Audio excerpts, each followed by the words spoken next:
Hello everyone. আশা করি আমার audio আর video দুটোই পরিষ্কার। তো আজকে ভিডিওটা চলো শুরু করা যাক। তো আজকে আমরা সেমিস্টার ফোরের ক্লাস টুয়েলভের ফিজিক্সের সেমিস্টার ফোরের প্রথম আম, প্রথম লেকচার। তো আহ, প্রথম যে জিনিসটা দিয়ে শুরু করব সেটা হলো আলোর আহ, প্রতিফলন বা রিফ্লেকশন অফ লাইট। তো আজকে যে জিনিসগুলো নিয়ে আলোচনা করা হবে সেটা হলো reflection of light, mirrors and types of mirror, বিভিন্ন ধরনের দর্পণ এবং তাদের ভাগ, ইমেজ ফর্মেশন ইন মিরর, অর্থাৎ দর্পণে আলো প্রতিবিম্ব, এবং ইকুয়েশন অফ মিরর, দর্পণের সমীকরণ, সেটা থেকে নিউটনের সমীকরণ, এবং বিভিন্ন স্ফেরিক্যাল মিরর, স্ফেরিক্যাল বলতে গোলীয় যে দর্পণ, তাদের কিছু সমস্যা থাকে, সেই সমস্যাগুলো নিয়েও আমরা আলোচনা করব। তো এখানে বাংলা ইংরেজি দুটোতেই আমি লেখার চেষ্টা করব। তো কারণ এখানে বাংলা মিডিয়াম ইংলিশ মিডিয়াম দু ধরনের ব্যাচই, দু ধরনের স্টুডেন্ট আছে। তো প্রত্যেকেই যাতে কারোর কোনো অসুবিধা না হয়, আমি চেষ্টা করব ইংলিশ এবং বাংলা দুটোতেই লেখার। যদি কখনো আহ, না লেখা সম্ভব হয়, কারণ প্রত্যেকটা জিনিসে ইংলিশ বাংলা ওরকমভাবে, ধরো কোনো পড়াতে পড়াতে প্রত্যেকটা একটা জিনিসে ধরো সেটা আমি ইংলিশে লিখলাম বা বাংলায় লিখলাম, সেটাতে আবার ইংলিশে লেখা যদি কখনো সম্ভব না হয়, তাহলে সেটা তোমাদের বই অনুযায়ী সেটা বইতে পাশাপাশি লেখা থাকে।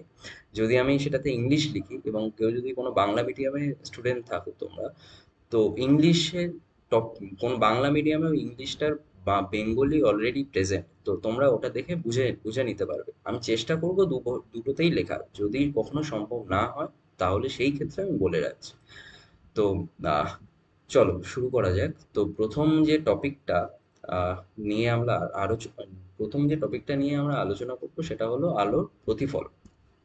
দাঁড়াও, এটা হচ্ছে, তাই গেল, প্রতিফলন, তাই তো। নাও, প্রতিফলন কাকে বলে? আচ্ছা, প্রতিফলন ব্যাপারটা কি? সেটা জানার আগে আমরা একটু জেনে নিই আলো জিনিসটা, একটু ব্রিফ ডিসকাশন করে। দেখো, ডিফারেন্ট আলো হচ্ছে, যেমন এই মুহূর্তে এটুকু জানো যে আলো, তোমরা যেমন বিভিন্ন ধরনের তরঙ্গ নিয়ে পড়েছো, তরঙ্গ জানো বা ওয়েভ, আলো সেম একই ধরনের একটা ওয়েভ। এবার আলো বিভিন্ন ধরনের উৎস, যেগুলো যেগুলো আলো সৃষ্টি করে, সেগুলোকে আলোর উৎস বলা হয়। তো আলোর উৎস থেকে আলো তৈরি হয়। তা আলো তৈরি হয়ে সেটা আমাদের চোখে এসে পড়ে।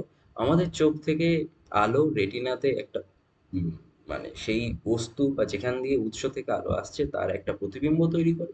সেই প্রতিবিম্ব আমাদের ব্রেন অর্থাৎ মস্তিষ্কে যায়, গিয়ে চোখের রেটিনায় রড কোষ এবং কোন কোষ, দু ধরনের কোষ থাকে, সেই কোষগুলো বিভিন্ন ধরনের তথ্য পাঠায় আর কি। এই যে প্রতিবিম্ব তৈরি হয় তার তথ্য পাঠায়, সেই তথ্য গিয়ে মস্তিষ্কে পৌঁছয়, সেই মস্তিষ্কে পৌঁছানোর পর আমরা আর কি দেখি বস্তুটা আর কি দেখতে পাই। এটা হচ্ছে জাস্ট ব্রিফ একটা ডিসকাশন কিভাবে আলো আমাদের চোখে, আহ, মানে আমরা কিভাবে জিনিসপত্র দেখতে পাই। আমরা দেখতে পাই এই কারণে যে আলো আমাদের চোখের মধ্যে এসে পড়ছে, সেই কারণেই আমরা দেখতে পাই, এছাড়া কোনো কারণ না। তো আচ্ছা, আহ, দাঁড়াও, দেখা যাচ্ছে তো সব ঠিকঠাক? ওকে, চলো। তো আলোর প্রতিফলন কাকে বলে বা reflection, what is reflection of light? ধরো, আলো কোনো একটা মিডিয়ামের মধ্যে দিয়ে যেতে যেতে, ধরো আলো কোনো একটা মিডিয়াম, এটা ধরো মিডিয়াম, ঠিক আছে, এটা মিডিয়ামও লেখার দরকার নেই। ঠিক আছে, ধরো আলো, আলো কোনো একটা মাধ্যম বা মিডিয়ামের মধ্যে দিয়ে যেতে যেতে অন্য কোনো মাধ্যম, ধরো এখানে অন্য একটা মাধ্যম আছে, সেই মাধ্যম, এটা মাধ্যম ধরো এ, এটা মাধ্যম বি। ধরো আলো এই এ মাধ্যমের মধ্যে দিয়ে যেতে যেতে অন্য কোনো মাধ্যম বি মাধ্যমের এই এ আর বি দুই মাধ্যমের বিভেদ তল, এই এম ও এম2, এইটাকে বলা হচ্ছে দুটো মাধ্যমের বিভেদ তল। এই দুটো মাধ্যমের বিভেদ তলে এসে পড়লে আলোর কিছু অংশ, সম্পূর্ণ অংশটা হয় যায় না, সেটা কতটা যায় বা কতটা যায় না সেটা এই তলের ওপর নির্ভর করে। মানে সেইটাকে সেটা পরে নিয়ে আলোচনা করা হবে। তো আলো দুই মাধ্যমের বিভেদ তলে এম ও এম ড্যাশ, ধরো এখানে এম ওয়ান ও এম টু, এই বিভেদ তলে এসে পড়লে আলোর কিছু কিছু অংশ আবার পুনরায় অভিমুখ পরিবর্তন করে প্রথম মাধ্যমেই ফিরে যায়, অর্থাৎ এই ক্ষেত্রে মাধ্যমেই আবার পুনরায় ফিরে যায়। আলোর এই ঘটনাকে বলা হয় আলোর প্রতিফলন। বোঝা গেল?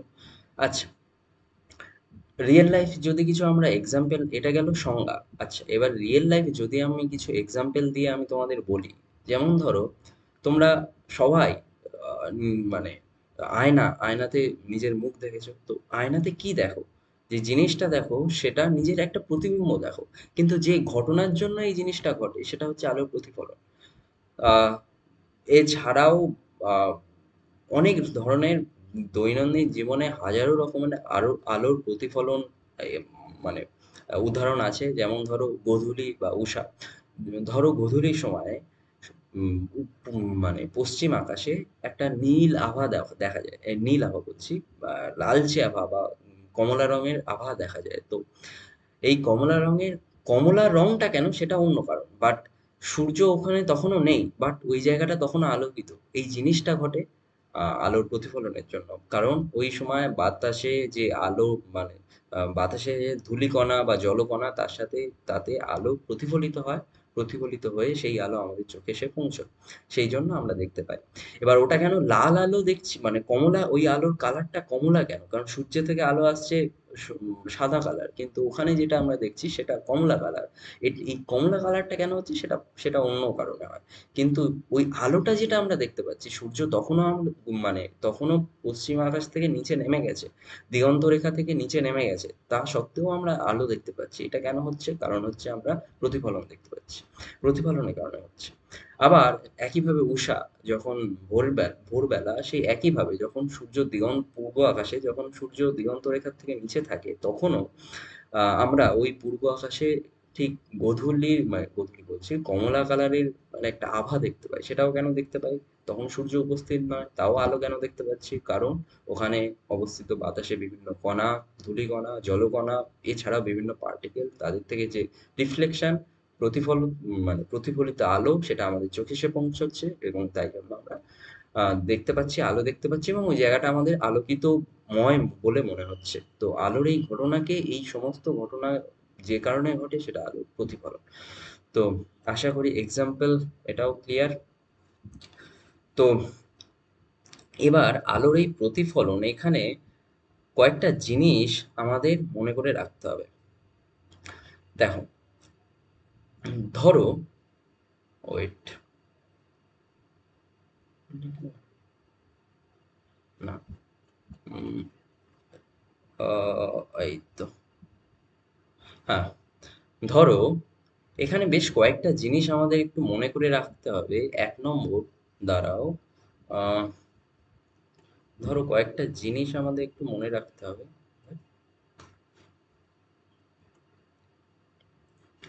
হ্যাঁ, পরিষ্কার দেখা যাচ্ছে তো? ঠিক আছে। ধরো, আপতিত রশ্মি কাকে বলে? দেখো, এই যে রশ্মিটা কোনো একটা উৎস থেকে ধরো আসছে, আসার পর এই যে রশ্মি এ এ মানে কোনো একটা উৎস থেকে আসছে, সেই রশ্মিটা এই যে বিভেদ তল, এই তলের উপর এসে পড়ছে। যে রশ্মি এসে আপতিত হচ্ছে, সেই রশ্মিকেই বলা হয় আপতিত রশ্মি। ইনসিডেন্ট রে, ইংলিশে বলা হয় ইনসিডেন্ট রে। আচ্ছা, সেই রশ্মিটা কোনটা? এই ক্ষেত্রে এও, এই জিনিসটা হচ্ছে এও, এই জিনিসটা এই এটা হচ্ছে আপতিত রশ্মি। বোঝা গেল? তারপর না লিখলেই ভালো। ঠিক আছে। প্রতিফলিত রশ্মি কাকে বলে? প্রতিফলন হওয়ার পর যে রশ্মিটা পুনরায় অভিমুখ পরিবর্তন করে ওই পুনরায় আগের মাধ্যমে চলে যাচ্ছে, সেই রশ্মিটাকে বলা হয় প্রতিফলিত রশ্মি। আচ্ছা, এই ক্ষেত্রে রশ্মিটা কোনটা? ও বি, এই রশ্মিটাই হচ্ছে প্রতিফলিত রশ্মি। ওকে? আচ্ছা, আপতন বিন্দু কাকে বলে? আচ্ছা, দেখো, যে আপতিত রশ্মি, যে এখানে এ ও আপতন, যে তল, যে যে বিভেদ তল, সেই বিভেদ তলের কোনো একটা পয়েন্টে নিশ্চয়ই এসে পড়বে। ঠিক আছে? এই যে পয়েন্ট, যে পয়েন্টে এসে পড়ছে, এবং সেই একই পয়েন্ট থেকেই আবার প্রতিফলিত হয়ে যাবে নিশ্চয়ই। কারণ আলো এই পয়েন্টে এসে পড়লো আর এই পয়েন্ট থেকে আলো প্রতিফলিত হয়ে যাবে, এটা তো কখনো হতে পারে না। আলো যে পয়েন্টে এসে পড়বে সেই পয়েন্ট থেকেই আলো প্রতিফলিত হবে। তো যে আলোর যে পয়েন্ট থেকে এসে পড়ছে আপতন, সেই পয়েন্টটা আপতিত হচ্ছে, যে পয়েন্টে এসে আপতিত হচ্ছে সেই পয়েন্টটাকেই বলা হয় আপতন কোণ অর পয়েন্ট অফ ইনসিডেন্ট। ওকে, এক্ষেত্রে আপতন কোণ হচ্ছে ও। আচ্ছা, আহ সরি, আপতন কোণ বলছি, আপতন বিন্দু। সরি, এক্ষেত্রে আপতন বিন্দু হচ্ছে যে পয়েন্টে এসে আপতিত রশ্মি এসে পড়ে বিভেদ তলে, যে বিন্দুতে আপতিত রশ্মি এসে আপতিত হয় সেই বিন্দুকে বলা হয় আপতন বিন্দু অর্থাৎ পয়েন্ট অফ ইনসিডেন্ট। আপতন কোণ কাকে বলা হয়? আচ্ছা, আপতন কোণ আমরা বের করার জন্য একটা একটা জিনিস করতে হয়, যে যে পয়েন্ট আপতন, যে বিন্দু, সেই বিন্দু এবং সেই বিন্দু থেকে বিভেদ তলের সাথে, বিভেদ তল এখানে যে একটা সমতল আমরা ধরেছি বিভেদ তল, এই বিভেদ তলের একদম ওই পয়েন্ট থেকে লম্ব একটা টানতে হয়। অর্থাৎ এই যে পয়েন্টটা, এই অ্যাঙ্গেলটা যেটা, দাঁড়াও, এই যে এই যে অ্যাঙ্গেলটা, সেই অ্যাঙ্গেলটা হবে 90 ডিগ্রি। বোঝা গেল? এই অ্যাঙ্গেলটা হবে 90 ডিগ্রি। ওকে,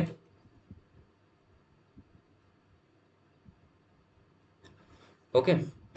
এই তাহলে এই যে লম্ব, এই লম্বটা কার ওপর লম্ব? ও এন, এই যে লম্বটা, এই লম্বটা বিভেদ তলের ওপর লম্ব। তাই তো, বিভেদ তল এম ও এম টু, এই বিভেদ তলের ওপর লম্ব। ও এন, এই যে লম্ব অভিলম্ব, সেটা এম ও এম টু, এই তল বিভেদ তলের ওপর লম্ব। তো এটাকে বলা হয় অভিলম্ব। ঠিক আছে, তাহলে আপতন কোণ কাকে বলা হচ্ছে? অভিলম্ব এবং আপতিত রশ্মি, এই দুটোর মধ্যে যে অ্যাঙ্গেল, যে দুটোর মধ্যে যে কোণ, সেটাকে বলা হচ্ছে আপতন কোণ বা অ্যাঙ্গেল অফ ইনসিডেন্ট। এক্ষেত্রে অ্যাঙ্গেল অফ ইনসিডেন্ট কোণটা A O, angle A O N, A O N, এই অ্যাঙ্গেলটাই হচ্ছে আপতন কোণ। সেই আপতন কোণের ভ্যালু কোনটা? আই। তাই তো? আচ্ছা, প্রতিফলন কোণ কাকে বলে? সেম একই রকম ভাবে, যদি আপতিত রশ্মি প্রতিফলিত আপতন বিন্দুতে এসে পড়লো, পড়ার পর প্রতিফলিত হলো, প্রতিফলনের পর প্রতিফলিত রশ্মি এবং অভিলম্ব এই দুটোর মধ্যে যে অ্যাঙ্গেল, সেই অ্যাঙ্গেলটা বলা হচ্ছে প্রতিফলিত কোণ বা অ্যাঙ্গেল অফ রিফ্লেকশন। এক্ষেত্রে প্রতিফলিত কোণ কোনটা? N, angle N O B, angle N O B, angle N O B. Okay, বা অ্যাঙ্গেল বি ও এন, একই, বা N O, N O B better. Okay, কারণ একই, মানে সবসময় চেষ্টা করবে যে ডিরেকশনটা যেন একই কাইন্ড অফ দিকে থাকে, বুঝলে? তো অ্যাঙ্গেল এন ও বি হচ্ছে, এটা অ্যাঙ্গেল হচ্ছে আর। ঠিক আছে, আর দিয়ে ডিনোট করা হয়। যেখানে তোমরা যে কোনো কিছু দিয়েই ডিনোট করতে পারো, কিন্তু এটা একটা কাইন্ড অফ সিম্বলিকও বটে। ঠিক আছে, যে অ্যাঙ্গেল আই দিয়ে ইনসিডেন্ট করা হয় এবং রিফ্লেক্টেড আর দিয়ে রিফ্লেক্টেড মানে প্রতিফলন কোণটা ডিনোট করা হয়। ওকে, আচ্ছা, নেক্সট যে জিনিসটা আমাদের আলোচনা করব সেটা হলো লজ অফ রিফ্লেকশন। এই যে রিফ্লেকশন যে হয়, রিফ্লেকশনে কিছু নিয়ম আছে, যে যে রিফ্লেক্ট হচ্ছে, আলো এসে রিফ্লেক্ট করছে, রিফ্লেকশনে কিছু নিয়ম আছে। সেই নিয়মগুলোকে বলা হয় প্রতিফলন সূত্র বা লজ অফ রিফ্লেকশন। দেখো এটা, দেখো, এক নম্বর, দুটো হচ্ছে সূত্র আছে। একটা হচ্ছে আহ, এই দু সরি, হ্যাঁ, দুটো সূত্র আছে। এক নম্বর সূত্র, আপতিত রশ্মি, প্রতিফলিত রশ্মি এবং আপতন বিন্দুতে প্রতিফলকের উপর অঙ্কিত অভিলম্ব একই সমতলে থাকে। এর মানে কি? আবারও পড়ো, আপতিত রশ্মি, প্রতিফলিত রশ্মি এবং আপতন বিন্দুতে প্রতিফলকের উপর অঙ্কিত অভিলম্ব একই সমতলে থাকে। অর্থাৎ যদি আমি যাই, আপতিত রশ্মি অর্থাৎ অ্যাঙ্গেল এ ও, প্রতিফলিত রশ্মি, অ্যাঙ্গেলে বলছি, আপতিত রশ্মি এ ও, প্রতিফলিত রশ্মি OB এবং আপতন বিন্দুতে, ও বিন্দুতে প্রতিফলকের ওপর অঙ্কিত অভিলম্ব ON একই সমতলে থাকে। সেটাই তো, একই সমতলে তো এখানে আছে। এই রশ্মি, এই রশ্মি এবং এই রশ্মি, এই এটা রশ্মি না, এই যে অভিলম্ব, এটা একই তো প্লেনে আছে। এই প্লেনটা তো একই প্লেন। তো সেই জন্য বলা হচ্ছে আপতিত রশ্মি, প্রতিফলিত রশ্মি এবং আপতন বিন্দুতে অঙ্কিত অভিলম্ব একই প্লেনে থাকে। তোমরা যদি না বুঝতে পারো আবারও দেখো। এই যে ধরো, আমি যদি একটু বোঝানোর চেষ্টা করি, ধরো আমি এই এই যে কিরকম বলবো, ধরো এটাকে আমি পাশ দিয়ে দেখার চেষ্টা করছি, এই দিক দিয়ে দেখার আমি চেষ্টা করছি, ওকে, এই দিক দিয়ে দেখার আমি চেষ্টা করছি। তাহলে আমি কিরকম দেখবো যদি এইগুলো একই সমতলে থাকে? আমি জাস্ট আমার চোখে এইগুলো কিছুই ধরা পড়বে না, কারণ এটা একই সমতলে আছে, এই তিনটে একই সমতলে আছে। আপতিত রশ্মি, আপতিত রশ্মি, প্রতিফলিত রশ্মি এবং ও এন অভিলম্ব একই সমতলে আছে, জাস্ট আমি একটা রেখা দেখবো।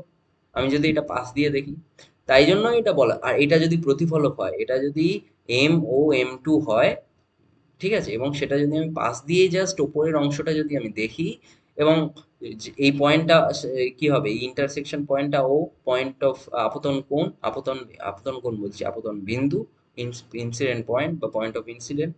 তো এই যে তিনটে, এটা একই প্লেনে আছে, এবার বোঝা গেল আশা করি। এটা হচ্ছে ফার্স্ট ল, যে ফার্স্ট ল অফ রিফ্লেকশন। আচ্ছা, সেকেন্ড ল বলছে প্রতিফলন কোণ এবং আপতন কোণের মান সমান হয়। মানে কি, যেই অ্যাঙ্গেল, প্রতিফলন কোণ অ্যাঙ্গেল এ ও এন, এবং প্রতিফলন কোণ বলছি, আপতন কোণ অ্যাঙ্গেল এ ও এন, আপতন কোণ অ্যাঙ্গেল এ ও এন, এবং প্রতিফলন কোণ অ্যাঙ্গেল এন ও বি, এই দুটো নাকি সমান হবে। ঠিক আছে, এই দুটো সমান হবে। এইটা খুব গুরুত্বপূর্ণ একটা সূত্র, এই দুটো, এইটা মানে এটা মনে রাখতেই হবে, এটা বেসিক। ঠিক আছে, তাহলে সেই অনুযায়ী আমাদের কি বলা যায়, angle A O N is equal to angle B O N, অর্থাৎ I is equal to R. Okay, দেখো সেটাই লেখা আছে, I angle A O N is equal to angle B O N. সেই ইজ ইকুয়াল টু মানে যে জিনিসটা দাঁড়াচ্ছে সেটা হলো আই ইকুয়াল টু আর। আচ্ছা, দেখা যাচ্ছে তো? দাঁড়াও এক সেকেন্ড। হ্যাঁ, দেখা যাচ্ছে। চলো, আহ, হুম, ঠিক আছে। আচ্ছা, এবার যে জিনিসটা আমরা আসি সেটা হচ্ছে টাইপস অফ রিফ্লেকশন। রিফ্লেকশনের দু ধরনের যে রিফ্লেকশন হয়, একটা হচ্ছে নিয়মিত প্রতিফলন, একটা হচ্ছে ডিফিউজ প্রতিফলন বা বিক্ষিপ্ত প্রতিফলন। প্রতিফলনের ধরন কাকে বলে, একটা নিয়মিত প্রতিফলন, একটা বিক্ষিপ্ত প্রতিফলন। এই জিনিসটা কি, ধরো নিয়মিত প্রতিফলন কাকে বলে, রেগুলার রিফ্লেকশন বা নিয়মিত প্রতিফলন, আর ডিফিউজ রিফ্লেকশন বা বিক্ষিপ্ত প্রতিফলন। আচ্ছা, রেগুলার রিফ্লেকশন কাকে বলে, যদি কোনো সমান্তরালভাবে আগত আলোক রশ্মি বা কোনো কতগুলো রশ্মি গুচ্ছ যারা সমান্তরাল, পরস্পরের সমান্তরাল, তারা যদি এসে কোনো প্রতিফলক বা বিভেদ তলের ওপর এসে আপতিত হয়, এবং আপতিত হওয়ার পরে রশ্মিগুলো যদি পরস্পরের সমান্তরাল থাকে, তাহলে সেই যে রিফ্লেকশন, সেই প্রতিফলন, সেটাকে বলা হয় নিয়মিত প্রতিফলন বা রেগুলার রিফ্লেকশন। এই জিনিসটা কোন ক্ষেত্রে, কোন ধরনের প্রতিফলকের ক্ষেত্রে দেখা যায়? এই জিনিসটা কেবলমাত্র সমতল প্রতিফলকের ক্ষেত্রে দেখা যায়। ঠিক আছে, এই বিভেদ তলটাকে সমতল হতে হবে। প্র্যাকটিক্যালি কোনো তলই পারফেক্টলি সমতল নয়। তো in real life, in practical, কোন মানে এরকম রেগুলার রিফ্লেকশন দেখা যায় না। নিয়ার টু রেগুলার রিফ্লেকশন দেখা যেতে পারে, বাট ইন রিয়েল লাইফ যেহেতু কোনো তল পারফেক্টলি সমতল হয় না, তাই জন্য রেগুলার রিফ্লেকশন মানে পারফেক্টলি এরকম রেগুলার রিফ্লেকশন দেখা যায় না, হালকা ডিফিউজড হবেই।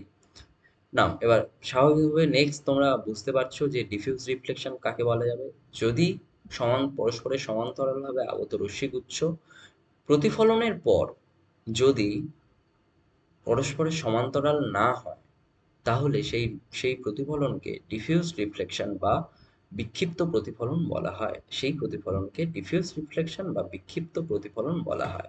এটা কোন ক্ষেত্রে? প্র্যাকটিক্যালি সমস্ত প্রতিফলনই ডিফিউজ রিফ্লেকশন বা বিক্ষিপ্ত প্রতিফলন, কারণ কোনো তলই, কোনো বিভেদ তল বা কোনো প্রতিফলকই সমতল হয় না। ম্যাক্সিমাম সমস্তটাই প্রায় অসমতল, হালকা হলেও অসমতল থাকবে। তোমরা তোমরা মনে করতে পারো যে আয়না, আয়না তো সমতল। না, আয়না সমতল নয়। হালকা যে ডিফিউজ, সেটা তোমার ডিফিউশন, সেটা তোমার চোখে পড়ে না। ঠিক আছে, কারণ যদি তোমার ওই সমতল যে আয়নার যে তল, প্রতিফলক তল, আহ সেটাকে যদি আমি অনুবীক্ষণ যন্ত্র বা আরো ছোট ভাবে মাইক্রোস্কোপিক ভাবে দেখতে চাই, তো আয়নার তলটা হালকা ওপর নিচ ওপর নিচ ওপর নিচ দেখা যায়। এই জিনিসটা এই জিনিসটার ফলে যে ডিফিউশন, সেটা যেটা হয় সেটা তোমাদের চোখে পড়ে না, আমাদের চোখে পড়ে না। তাই জন্য আমাদের মনে হয় যে এটা আম, কি বলবো, ওটা নিয়মিত প্রতিফলন হচ্ছে, but diffusion diffuse diffuse reflection হয়। আচ্ছা, দুটো ক্ষেত্রেই, হ্যাঁ, এবার যে জিনিসটা বলার, এই দুটো ক্ষেত্রেই কিন্তু প্রতিফলনের এই দুটো ক্ষেত্রেই প্রতিফলনের সূত্র মেনে চলা হয়। কারণ দেখো কিভাবে মেনে চলছে। দেখো, এখানে স্বাভাবিক বুঝতে পারছো আমরা কিভাবে বলবো মেনে চলছে, যে এখানে যদি আমি এই পয়েন্টের ওপর এই যে পয়েন্ট, এই যে ধরো এই পয়েন্টের ওপর যদি আমি অভিলম্ব টানি, এই যে অভিলম্ব, তাহলে আমি যে অ্যাঙ্গেল দুটো দেখবো, এই অ্যাঙ্গেল আর এই অ্যাঙ্গেল, এই দুটো দেখবো, এইটা দেখবো দুটো সমান হবে। সিমিলারলি এই পয়েন্টেও একই হবে, সিমিলারলি এই পয়েন্টেও একই হবে। আবার তোমরা মনে করতে পারো যে কি বলে, এই ক্ষেত্রে তাহলে তো মানছে না, এরকম হওয়ার দরকার ছিল না। অ্যাকচুয়ালি এরকম নয়। যে পয়েন্ট, ধরো ধরো এই পয়েন্টটাকে আমি কনসিডার করছি, ধরো এই পয়েন্টটাকে আমি একটু মাইক্রোস্কোপিক্যালি দেখবো। এই পয়েন্টটাকে ধরো, পয়েন্টটা কেমন আছে, এরকম গিয়ে এরকম আছে, মাইক্রোস্কোপিক্যালি আমি যদি একটু জুম করে দেখি, এই জায়গাটা একটু জুম করে ধরো দেখছি, এই জায়গাটা, এই পয়েন্টটা, তাহলে আলো এসে কেমন ভাবে পড়ছে। দাঁড়াও, ওয়েট করো। আলো এরকম ভাবে পড়ছে, আলো এরকম ভাবে পড়ছে, পড়ে এরকম উঠছে। আচ্ছা, তোমরা বলতে পারো তাহলে এখানে আমরা কি করব, এখানে একটা ট্যানজেন্ট টানো, এই এই বরাবর একটা ট্যানজেন্ট টানো। এই ট্যানজেন্টের এই ট্যানজেন্টটা এই ট্যানজেন্টটা আর মানে ইমাজিনারি।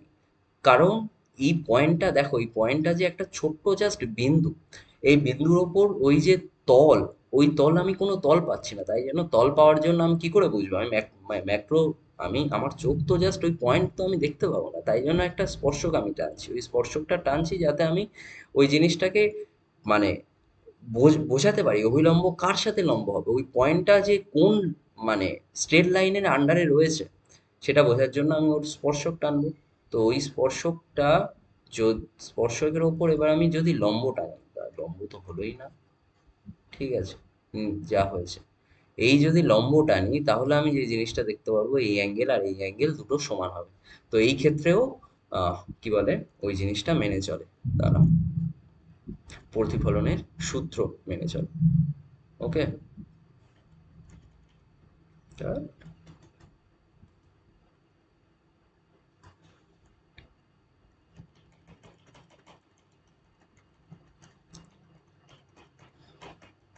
ঠিক আছে,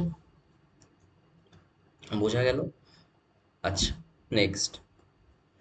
আহ, আচ্ছা, আরেকটা কথা। আহ, আমি আহ, এটা যেহেতু প্রথম ক্লাস, তা তাই আমি একটু বেশি লিখিয়ে লিখিয়ে একটু পড়িয়েছি, কিন্তু এরকম ভাবে সবকিছু, এই প্রতিফলনের সূত্র এরকম ভাবে লিখিয়ে পড়া, এগুলো বইয়ে মানে সুন্দর করে লেখা আছে। ইংলিশ মিডিয়াম, বাংলা মিডিয়াম, যে মিডিয়ামই হোক, বইয়ে সুন্দর করে লেখা আছে। আমি জাস্ট থিওরিটা মানে বুঝিয়ে দেব। এবং যদি ম্যাথামেটিক্যাল মানে কোনো জিনিস থাকে, সেটা অবশ্যই এখানে লিখিয়ে পড়াবো, কিন্তু বাট এই থিওরি এরকমভাবে লিখে লিখে পড়ালে সিলেবাস শেষ হবে না। তো থিওরি আমি বুঝিয়ে দেবো, এবং থিওরিটা পড়তে হবে, তোমাদেরই দায়িত্ব। পড়াটা, এই পড়া মুখস্থ করা বা বোঝানো দায়িত্ব আমার, পড়া মুখস্থ করা সেটা তোমাদের দায়িত্ব। তো আমি সমস্ত জিনিস ম্যাথামেটিক্স বা যা যে কিছু আছে, সে ম্যাথামেটিক্যাল জিনিসপত্র সব আমি বোঝাবো, কিন্তু থিওরিগুলোও বোঝাবো। থিওরিগুলোও বোঝাবো, ম্যাথামেটিক্যাল জিনিসপত্র লেখাবো। তো থিওরিগুলো এরকম লিখে লিখে হয়তো পরের ক্লাস থেকে বোঝানো আমার পক্ষে সম্ভব হবে না, আমি চেষ্টা করবো, বাট এরকম ভাবে সম্ভব হবে না। তো সেটা তোমরা একটু বই, হ্যাঁ, এবার যে বই ফলো করবে তোমরা, আশা করি ক্লাস টুয়েলভের ছায়া প্রকাশনীর বই তোমরা ফলো করো, বা যে কোনো প্রকাশনী হলেও ভালো, কিন্তু ছায়া প্রকাশনী তো সবাই দেখি মানে সবাই ছায়া প্রকাশনী ফলো করে, তো ওটা করাই বেটার। ওকে। তো ওখান দিয়ে এই সমস্ত জিনিসগুলো মুখস্থ সবকিছু ওখান দিয়েই করবে। ঠিক আছে, এইটুকুই বলার ছিল। এবং আজকের প্রথম ভিডিও, তো তাই জন্য একটু না লিখে পড়ালে তোমাদেরও বুঝতে অসুবিধা হবে, তাই জন্য লিখে পড়াচ্ছি। পরের ভিডিও থেকে আরেকটু দ্রুত পড়াবো এবং উম, উম, আরেকটু বেশি সিলেবাস তো কমপ্লিট করতে হবে। চলো, নেক্সট যে টপিকটা আসছে সেটা হচ্ছে ডেভিয়েশন অফ আ রে ডিউ টু রিফ্লেকশন, অর্থাৎ প্রতিফলনের ফলে রশ্মির চ্যুতি। চ্যুতি মানে কি? ডেভিয়েশন। ওকে, ডেভিয়েশন, আমি কোন জিনিসটাকে ডেভিয়েশন বলছি, ধরো এই যে রশ্মিটা আসছে এ ও, এই রশ্মিটা প্রতিফলকের ওপর পড়ছে, পড়ার পর আবার ডিরেকশন চেঞ্জ করে ও বি, এই অভিমুখে যাচ্ছে। ওর ডিরেকশনটা কোথায় ছিল? ডিরেকশনটা আসলে এ ও এই লাইন বরাবর বেরিয়ে যাচ্ছিল, কিন্তু ডিরেকশনটা চেঞ্জ করে এইদিকে গেল। তাহলে চ্যুতি কতটা? এই যে এই জিনিসটা, এটাই চ্যুতি। বুঝলে? তাই জন্য এই চ্যুতিটাই হচ্ছে ডেল্টা দিয়ে আমরা রিপ্রেজেন্ট করছি। তো দেখো, চ্যুতিটা আহ, চ্যুতি ডেল্টা ইজিক্যাল টু কি লেখা যায়? আচ্ছা, এটা তো যেহেতু একটা আমি এই জিনিসটা আরো বাড়িয়ে দিয়েছি একটু, তাহলে এই পুরো টোটাল এই অ্যাঙ্গেলটা, এই যে টোটাল এই অ্যাঙ্গেলটা, এটা কত? 180 ডিগ্রি। ওকে, তাহলে যেহেতু এটা স্ট্রেট লাইন, টোটাল অ্যাঙ্গেল কত হয়? 180 ডিগ্রি হয়। তাহলে ডেল্টা সমান আমি কি লিখতে পারি? 180 degree, 180 degree minus angle A O B, 180 degree minus angle A O B, এই টোটাল এই অ্যাঙ্গেলটা, এটা আমরা লিখতে পারি। তো তাহলে কি লেখা যায়? 180 degree minus angle A O B. এবার অ্যাঙ্গেল এ ও বি মানে কি? Angle I plus angle R, তাই তো? Angle A O N plus angle N O B, দুটো মানে কি? Angle I plus angle R. এবার এবার আবার আমরা কি জানি? প্রতিফলনের সূত্র অনুযায়ী angle A O N equal to angle N O B, I equal to R. তাহলে কি লেখা যায়? 180 ডিগ্রি মাইনাস 2i। তাহলে যে জিনিসটা দাঁড়াচ্ছে ডেভিয়েশন, টোটাল ডেভিয়েশন কত? ডিউ টু রিফ্লেকশন, টোটাল প্রতিফলনের ফলে টোটাল চ্যুতি, delta equal to 180 degree minus 2i। ঠিক আছে? এইটা, এগুলো সব প্র্যাকটিস করবে তোমরা। আচ্ছা, এবার যে জিনিসটা আসছে প্রতিবিম্ব, হোয়াট ইজ ইমেজ? ইমেজ কাকে বলে? ধরো আহ আলো, কোনো আলোক উৎস থেকে এলো, এসে প্রতিফলন হলো। প্রতিফলন বা প্রতিসরণ। আচ্ছা, প্রতিসরণ আমি এখানে কেন আনছি? কারণ ইমেজ বা লেন্স বা প্রতিসরণের ফলেও ইমেজ বা প্রতিবিম্ব তৈরি হয়। যেহেতু আমি একটা ইমেজের সংজ্ঞা বলছি, তাই জন্য আমি প্রতিসরণটাও বলছি। প্রতিসরণ এখনো তোমাদের পড়ানো হয়নি, কিন্তু প্রতিসরণ মানে প্রতিসরণের জন্যও ইমেজ তৈরি হয়। তো আলো প্রতিফলন বা প্রতিসরণ, প্রতিফলিত বা প্রতিসৃত হয়ে যদি কোনো বিন্দুতে মিলিত হয় বা যদি কোনো বিন্দু থেকে অপসৃত হচ্ছে বলে মনে হয়, তাহলে ওই বিন্দু দ্বিতীয় বিন্দুকে বা প্রথম বিন্দুর প্রতিবিম্ব বা ইমেজ বলা হয়। আমি আরেকবার বলছি, ধরো কোনো বিন্দু থেকে আলোকরশ্মি গুচ্ছ প্রতিফলিত বা প্রতিসৃত হওয়ার পর যদি উম উম কোনো একটা বিন্দুতে মিলিত হয় বা কোনো একটা বিন্দু থেকে অপসৃত হচ্ছে বলে মনে হয়। অপসৃত মানে কি? অপসৃত মানে জাস্ট, ধরো কোনো একটা জাস্ট মনে হচ্ছে কোনো একটা বিন্দু থেকে এগুলো আসছে, আলোকরশ্মি কোনো একটা বিন্দু থেকে আসছে, তাহলে এই বিন্দুকে বলা হয় এই বিন্দু থেকে অপসৃত হচ্ছে। ঠিক আছে? তো কোনো একটা বিন্দু থেকে অপসৃত হচ্ছে বলে মনে হয়, তাহলে দ্বিতীয় বিন্দুটিকে প্রথম বিন্দু প্রতিবিম্ব বা ইমেজ বলা হয়। দুই ধরনের প্রতিবিম্ব গঠন হতে পারে। এক হচ্ছে সৎ প্রতিবিম্ব বা সৎবিম্ব, রিয়েল ইমেজ। আর আরেকটা হচ্ছে রিয়েল ইমেজ মানে কি? আচ্ছা, আচ্ছা, সেটা পরে আসছি। আরেকটা হচ্ছে অসৎ প্রতিবিম্ব বা অসৎ বিম্ব বা ভার্চুয়াল ইমেজ। ওকে, রিয়েল ইমেজ মানে কি? রিয়েল, রিয়েল মানে যেটা সত্যি, যেটা অ্যাকচুয়ালি আমরা দেখতে পাই। অ্যাকচুয়ালি দেখতে পাই বলতে যেটা রিয়েলি এক্সিস্ট করে। মানে কি? সৎ বিম্বকে আমরা পর্দায় ফেলে দেখতে পাই। যদি আমরা একটা পর্দা, পর্দা মানে যেকোনো স্ক্রিন, যা কিছু, শুধু স্ক্রিন না, যা কিছু, যেকোনো তল। পর্দা মানে ধরে নাও যেকোনো তল। ওকে, যেকোনো তলের ওপর আমরা এই ইমেজটাকে ফেলতে পারি এবং ইমেজটাকে দেখতে পারি। তাহলে সেই ইমেজটাকে আমি এই তলে দেখতে পাচ্ছি, তার মানে আমি এটাকে রিয়েল বলা হয়। আর ভার্চুয়াল, আই মিন, তার মানে এটা reality. In real we can see this. তো তাই জন্য এটাকে রিয়েল ইমেজ বলা হয় বা সৎ বিম্ব বলা হয়। আর অসৎ প্রতিবিম্ব মনে করা হয় এটা অসৎ, আমাদেরকে ধোঁকা দিচ্ছে। কেন ধোঁকা দিচ্ছে? দেখো, তুমি যে নিজের চোখে যে আয়নায় তোমার যে রূপ দেখতে পাও, সেই জিনিসটা তুমি কোনো পর্দায় ফেলতে পারো? তুমি মানে আমি যেটা বলতে চাচ্ছি, আহ, তুমি কোনো স্ক্রিনে যেকোনো তলের ওপর তুমি কি তোমার ছবি বা তোমার মুখের আয়নার যে প্রতিবিম্ব, আয়নায় দেখছো যে তুমি কি দেখছো, একটা তোমারই প্রতিবিম্ব দেখছো, সেই প্রতিবিম্ব কি তুমি কোনো তলে, নিজের কোনো তলে তুমি কি ওই প্রতিবিম্বকে মানে দেখতে পাচ্ছ না। তাই জন্য এটাকে মনে হচ্ছে আমাদেরকে ধোঁকা দিচ্ছে, তাই অসৎ। তাই জন্য এটাকে বলা হয় অসৎ বিম্ব বা ভার্চুয়াল ইমেজ। ওকে, নেক্সট যে জিনিসটা নিয়ে আমরা আলোচনা করব সেটা হলো, আহ, হ্যাঁ, নেক্সট, ওকে, সমতল দর্পণের ক্ষেত্রে কিছু জিনিসপত্র আমাদের একটু আলোচনা করতে হবে। ১ নম্বর, সমতল দর্পণের ক্ষেত্রে বস্তু দূরত্ব, দর্পণ থেকে বস্তুর দূরত্ব এবং দর্পণ থেকে প্রতিবিম্বের দূরত্ব সমান হয়। তুমি যদি আয়নায় নিজেকে দেখো, তোমার মনে হবে যে আহ, তোমার যে মানে তোমার আরেকটা সেলফ, সে যে এক্সিস্ট করছে সেটা তুমি দেখতে পাচ্ছ কিন্তু ধরতে পারবে না, টাচ করতে পারবে না।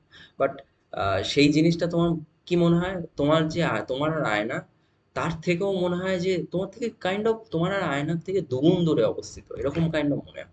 তো এটা কেন মনে হয় যে দর্পণ থেকে বস্তুর দূরত্ব এবং দর্পণ থেকে প্রতিবিম্বের দূরত্ব এই সমান হয়। আরেকটা কি, সমতল দর্পণের ক্ষেত্রে কোনো বিস্তৃত কোনো বিস্তৃত বস্তুর সমান আকারের অসৎ বিম্ব গঠন করে। মানে কি, সমতল দর্পণ, তুমি যে আয়নায় তোমার মুখটা দেখছো, সেই মুখটা খুব বড় করে দেখাচ্ছে না, ছোট করে দেখাচ্ছে না, যেমন তুমি সেরকমই তুমি নিজেকে দেখতে পাচ্ছ। তাই জন্য এটাকে বলা হয় সমতল দর্পণ কোনো বিস্তৃত বস্তুর সমান আকারের অসৎ বিম্ব গঠন করে। ওকে, প্রতিবিম্বের আকার এবং বস্তুর আকার দুটো সমান থাকে। আচ্ছা, নেক্সট যে জিনিসটা হয়, পার্শ্বীয় প্রতি মানে পরিবর্তন ঘটে বা ল্যাটারাল ইনভার্সন, এই ঘটনাকে বলা হয় ল্যাটারাল ইনভার্সন। এই জিনিসটা দেখা যায় হচ্ছে, সরি, এই জিনিসটা দেখা যায় হচ্ছে সমতল দর্পণের ক্ষেত্রে দেখা যায়।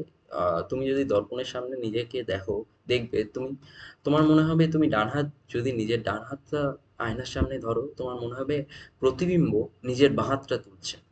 বুঝলে? তো এই জিনিসটাকে বলা হয় পার্শ্বীয় পরিবর্তন, আহ, বা ল্যাটারাল ইনভার্সন। ওকে, আচ্ছা, নেক্সট যে জিনিসটা হচ্ছে গোলীয় দর্পণ। ওকে, দাঁড়াও। আহ,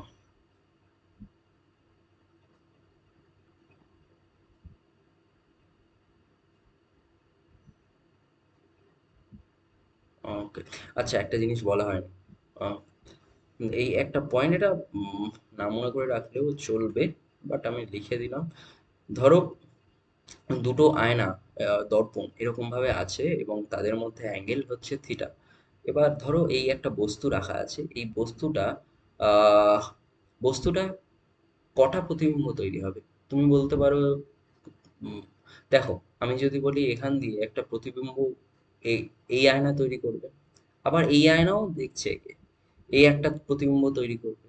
আবার এর যে প্রতিবিম্ব, ধরো প্রথমটা এই আয়নার যে প্রতিবিম্ব তৈরি হয়েছে সেটা আবার এই আয়না দ্বারা আবার প্রতিবিম্ব তৈরি হবে। এরকম কটা প্রতিবিম্ব তৈরি হতে পারে? নাম্বার অফ ইমেজ ফরমেশন, সেটাকে আমরা একটা ফর্মুলা দিয়ে ডিনোট করি। n is equal to 360 by theta minus one. 360 degree in terms of degree, আর থিটাও ডিগ্রি, যদি রেডিয়ানে থাকে ডিগ্রিতে প্রকাশ করবে। এবার এটা যদি এনটা যদি ইন্টিজার না হয়, এর পরের নেক্সট ইন্টিজারটাই হবে নাম্বার অফ ইমেজ ফরমেশন বা প্রতিবিম্বের টোটাল সংখ্যা। ওকে, আচ্ছা, এই জিনিসটা না মনে করে রাখলেও হবে, বাট আমি লিখে দিয়েছি। ওকে, বাদ দাও, ছাড়। আহ, যদি আসে পরীক্ষায়, তাহলে করতে পারে, অনেক সময় এতেও আসতে পারে। তোমরা যদি অনেকে, তোমাদের মধ্যে যদি কেউ জয়েন্ট দাও, তাহলে আসতে পারে। ওকে, নেক্সট হচ্ছে গোলীয় দর্পণ বা স্ফেরিক্যাল মিরর। ওকে, স্ফেরিক্যাল মিরর কাকে বলে? ধরো, নাম থেকেই আমরা কি বলতে পারি, স্ফেরিক্যাল মিরর বা স্ফিয়ার। ওকে, যদি প্রতিফলক তল কোনো একটা, আহ, যদি কোনো একটা গোলক বা স্ফিয়ারের অংশ হয়, তাহলে সেই তলটাকে আমরা বলি গোলীয় দর্পণ বা সেই দর্পণকে বলি আমরা গোলীয় দর্পণ বা স্ফেরিক্যাল মিরর। দেখো লেখা আছে প্রতিফলক তলটি কোনো একটা গোলকের অংশ, তাই তো? আচ্ছা, প্রধানত দুই ধরনের স্ফেরিক্যাল মিরর আমরা পড়ি, এছাড়াও নানা ধরনের মিরর হয়। ইলিপ্টিক্যাল মিরর হয়, দাঁড়াও, ইলিপ্টিক্যাল মিরর হয়, not sphere, it is a part of ellip ellipse, অর্থাৎ উপবৃত্তাকার দর্পণ, তাই তো? আহ, আরো হয় প্যারাবোলা, প্যারাবোলিক স্ফিয়ার হতে পারে। ওকে, এরকম নানা ধরনের প্যারাবোলিক স্ফিয়ার বলছি, প্যারাবোলিক দর্পণ বা প্যারাবোলার বাংলা কি জানি না, ভুলে গেছি তো। প্যারাবোলিক মিরর এটাও হতে পারে। আহ, তো এই সমস্ত জিনিসপত্র হতে পারে, আহ, এবং এগুলো ইউজও হয়, যে সেটা পরে আলোচনা করছি। তো মেইন যে দু ধরনের মিরর আমরা ইউজ করি for in case of mirror, spherical mirror, প্রথমটা হচ্ছে অবতল দর্পণ বা কনকেভ মিরর, আর উত্তল দর্পণ বা কনভেক্স মিরর। অবতল দর্পণ নামটা কিভাবে এসছে দেখো, কেমন একটা আমরা কাইন্ড অফ অবতল, মানে অবতল, কনকেভ কেমন একটা গুহার যে মানে তল কেমন একটা সেরকম মনে হচ্ছে। আবার উত্তল, উত্তল দেখো, এই যে প্রতিফলক, এই যে তলটা, এই তলটা উত্তল তাই জন্য কনভেক্স, কনভেক্স মিরর আর কনকেভ মিরর, অবতল দর্পণ উত্তল দর্পণ। ওকে, এখানে অবতল দর্পণ গোলীয় দর্পণের ক্ষেত্রে কিছু জিনিস আমাদের মাথায় রাখতে হবে, সেগুলো পরবর্তী ক্ষেত্রে ক্যালকুলেশনের ক্ষেত্রে আসবে। দেখো এটা হচ্ছে প্রতিফলক তল, এম ও এম ড্যাশ, এই জিনিসটা হচ্ছে প্রতিফলক তল, এম ও এম ড্যাশ এই জিনিসটা হচ্ছে প্রতিফলক তল। আচ্ছা, নেক্সট যে জিনিসটা আসে সেটা হলো, দেখো ইম্পর্টেন্ট পয়েন্ট, প্রথম যেটা হচ্ছে বক্রতা কেন্দ্র, সেন্টার অফ কার্ভেচার কাকে বলে। দেখো আমি আগেই বলেছি দুটো যে আম, গোলীয় তল, এই দুটো কোনো একটা কি না গোলকের অংশ। গোলকের অংশ মানে কি, তার কিছু একটা সেন্টার থাকবে, সেই যে স্ফিয়ার তার যে সেন্টার, এটাকে ধরো সি, সি তার সেন্টার, সেই সেন্টারকে বলা হয় বক্রতা কেন্দ্র বা আহ, কি বলা হয়, radius of centre of curvature, তাই তো? নেক্সট যে জিনিসটা হচ্ছে, যদি কোনো স্পিয়ারের অংশ থাকে, সেন্টার থেকে তার পরিধি অবধি, কেন্দ্র থেকে পরিধি অবধি তার একটা ব্যাসার্ধ থাকবে, সেই জিনিসটাকে বলা হয় এখানে সিএম বা সিএম ড্যাশ বা সিও, এই সবকটা জিনিসই হচ্ছে বক্রতা ব্যাসার্ধ বা রেডিয়াস অফ কার্ভেচার। ওকে, আচ্ছা, নেক্সট যে জিনিসটা আছে সেটা কি, প্রধান অক্ষ, প্রিন্সিপাল অ্যাক্সিস। ওকে, প্রধান অক্ষ কাকে বলে, যদি এই মিরারের সেন্টার, এই ওটা ধরো এই মিরারের সেন্টার, ওই মিরারের সেন্টার আর ওর বক্রতা কেন্দ্র, এই দুটো বিন্দুতে, বিন্দু দিয়ে যে সরলরেখা যায় সেটাকেই বলা হয় মুখ্য বা প্রধান অক্ষ বা প্রিন্সিপাল অ্যাক্সিস। দাঁড়াও ওয়েট আ মোমেন্ট।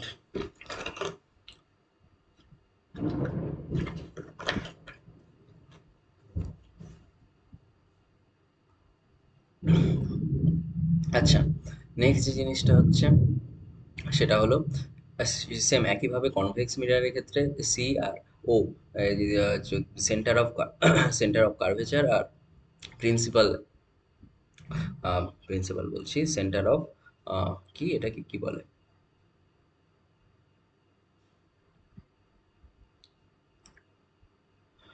যে প্রতিফলক তলের যে কেন্দ্র, সেই দুটোর মধ্যে দিয়ে যে আহ, যে সরলরেখা যায় সেটাকে বলা হয় প্রধান এক অক্ষ বা প্রিন্সিপাল অ্যাক্সিস। নেক্সট যে জিনিসটা হচ্ছে উন্মেষ, মুখ্য ফোকাস, ফোকাসতল এবং গৌণ ফোকাস। উন্মেষ কাকে বলে, ধরো এই যে এম আর এম ড্যাশ, এই দুটো রেখাকে, এই দুটো বিন্দুকে যদি আমরা কোন মানে যে একটা ইমাজিনারি একটা যদি রেখা দিয়ে যোগ করি, সেই রেখাটাকে এম এম ড্যাশ এই সরলরেখাটাকে বলা হয় উন্মেষ or aperture of the mirror. Okay, similarly এর ক্ষেত্রেও M M dash aperture of the mirror. Okay, আচ্ছা, আর একটা হয় অ্যাঙ্গুলার, অ্যাঙ্গুলার অ্যাপারচার কি, অ্যাঙ্গুলার অ্যাপারচার হচ্ছে এই যে দুটো পয়েন্ট এম আর এম ড্যাশ এই সেন্টারে যে অ্যাঙ্গেল করে, সেই অ্যাঙ্গেলটা হচ্ছে অ্যাঙ্গুলার অ্যাপারচার, সেই অ্যাঙ্গেলটা অ্যাঙ্গুলার অ্যাপারচার বলা হয়। মনে রাখবে আমাদের দৈনন্দিন জীবনে বা তোমাদের সিলেবাসে যে সমস্ত জিনিস আছে, ইট মাস্ট বি যে এদের উন্মেষ বা অ্যাপারচার খুব ক্ষুদ্র হতে হবে। কেন এটা হতে হবে সেটা আমি নিয়ে পরে একদম লাস্টে বলবো। এটা যদি উন্মেষ খুব বড় হয় তার প্রবলেম কি হতে পারে। বাট মনে রাখবে তোমাদের ক্ষেত্রে ক্ষুদ্র উন্মেষযুক্ত দর্পণই ব্যবহার করা হয় এবং সেগুলোর ক্যালকুলেশন সেগুলোর উপরেই বেস করে আছে। আচ্ছা, নেক্সট হচ্ছে মুখ্য ফোকাস।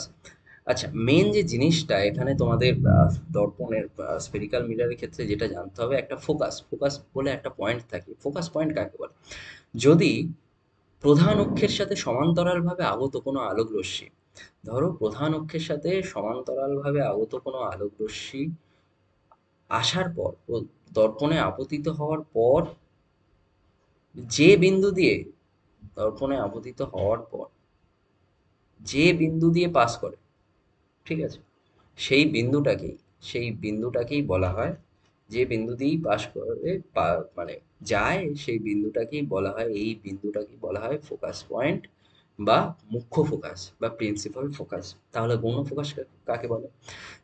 যদি এই আহ, অবতল দর্পণে, যদি এই অবতল দর্পণে সমান্তরালভাবে না আসে আলো, এই ধরো সমান্তরালভাবে এলো না, তাহলেও ফোকাস দিয়ে যাবে, কিন্তু সেই যে ফোকাসটা থেকে যাবে সেই ফোকাসটাকে বলা হয় গৌণ ফোকাস। মনে রাখবে, এই গৌণ ফোকাস আর মুখ্য ফোকাস দুটো একই তলের ওপর অবস্থান সবসময় করে, সেই তলটাকে বলা হয় ফোকাস তল। এই প্লেনটাকে বলা হয় ফোকাস প্লেন বা ফোকাস তল। ওকে, আচ্ছা, বোঝা গেল। উম,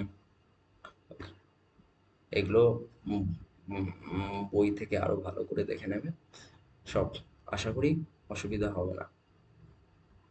নাও, উপাক্ষীয় রশ্মি আরো যে দুটো জিনিস ইম্পর্টেন্ট, যেটা হচ্ছে প্যারাক্সিয়াল রেজ আর আহ, উৎক্ষাপসারী বা প্রান্তিক রশ্মি বা নন প্যারাক্সিয়াল রে। প্যারাক্সিয়াল রেজ কাকে বলে?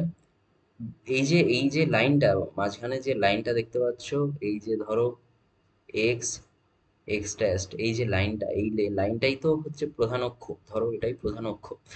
এই প্রধান অক্ষের পুরো মানে একদম গা বরাবর যে রশ্মিগুলো যদি যায়, কোনো রশ্মি, সেটাকে বলা হয় উপাক্ষীয় রশ্মি বা প্যারাক্সিয়াল রেজ। আচ্ছা, আর যদি সেটা আহ, কোনো মানে ওই অক্ষের থেকে অনেকটা দূরে গিয়ে দর্পণে, মানে অক্ষ থেকে অনেকটা দূর দূর দিয়ে যায়, তাহলে সেটাকে বলা হয় নন প্যারাক্সিয়াল রেজ বা অক্ষাপসারী রশ্মি বা প্রান্তিক রশ্মি। প্রান্তিক মানে কি? একদম প্রান্ততে যে জিনিসটা থাকে সেটাকে বলা হয় প্রান্তিক। প্রান্ততে অবস্থান যা, তাকে বলা হয় প্রান্তিক। তো সে অনুযায়ী প্রান্তিক রশ্মি, বোঝা গেল? আচ্ছা, next, relation between focus length and radius of curvature. আচ্ছা, দেখো, ওকে,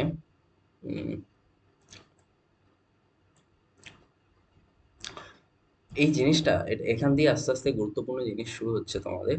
আহ, দেখো, রিলেশন ফোকাল লেন্থ, আচ্ছা, ফোকাল লেন্থ কাকে বলে? আহ, আচ্ছা, সেটা আসছে। ধরো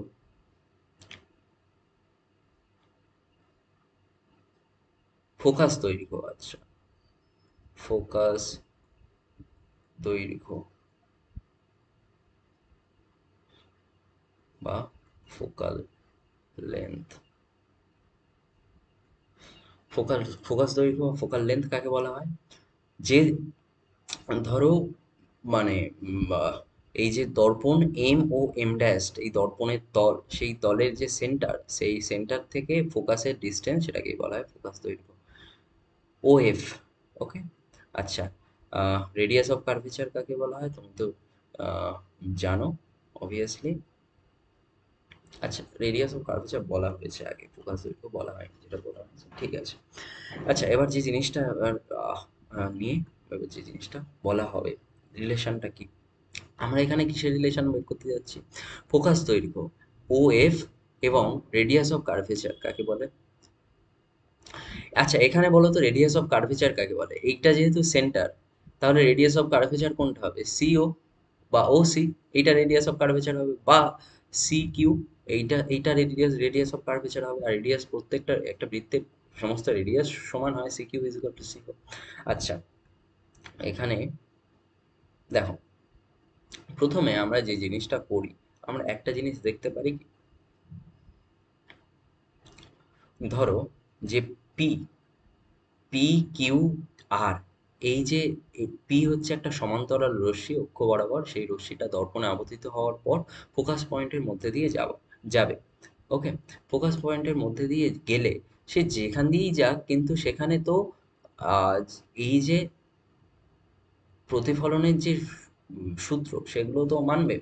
তাহলে একটা জিনিস দেখো, আমি কি লিখতে পারি, ধরো incident angle, angle P Q, angle P Q C is equal to angle C Q আর।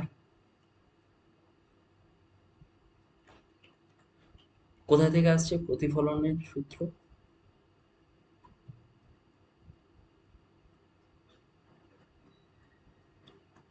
ওকে, তাহলে আবার দেখো, আবার আরো একটা জিনিস দেখো।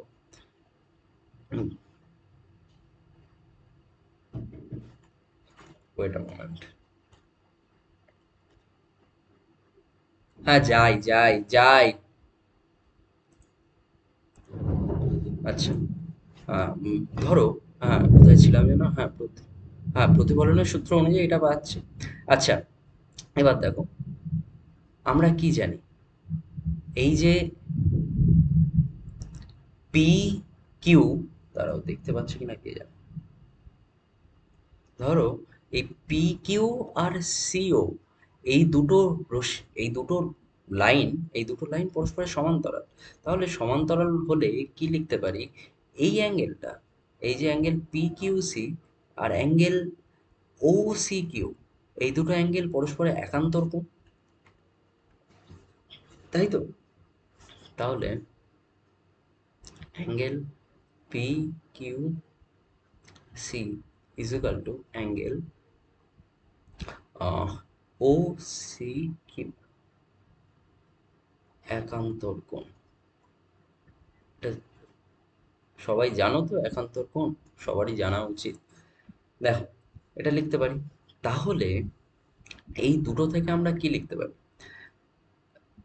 এই অ্যাঙ্গেলটা angle P Q C is equal to angle C Q R. আচ্ছা, angle P Q C is equal to angle O C Q, এই দুটো থেকে আমরা কি লিখতে পারি, এই দুটো থেকে angle C Q R is equal to angle O C Q, লিখতে পারি তো? এই দুটো যদি ইকুয়েশন থেকে আমরা কি লিখতে পারি, এটা জিনিসটা আসছে তো? তাহলে অ্যাঙ্গেল, এই অ্যাঙ্গেলটা আর এই অ্যাঙ্গেলটা, অ্যাঙ্গেল সি কিউ আর, সি কিউ আর আর অ্যাঙ্গেল ও সি কিউ, এই দুটো সমান। তাহলে এই দুটো সমান যদি হয়, তাহলে ইন কেস অফ, তাহলে দাঁড়া, তাহলে ত্রিভুজ সি কিউ এফ, এর ক্ষেত্রে আমি কি লিখতে পারি, angle C Q F is equal to angle Q C F, লিখতে পারি। আচ্ছা, তাহলে যদি দুটো, যাচ্ছি যাচ্ছি, ওকে, দাঁড়া, হ্যাঁ, তাহলে ওই দুটো আহ, ওই ত্রিভুজের যদি দুটো অ্যাঙ্গেল সমান হয়, তাহলে আমরা কি লিখতে পারি, CF equal to F Q, CF equal to F Q. আচ্ছা, নেক্সট যে জিনিসটা,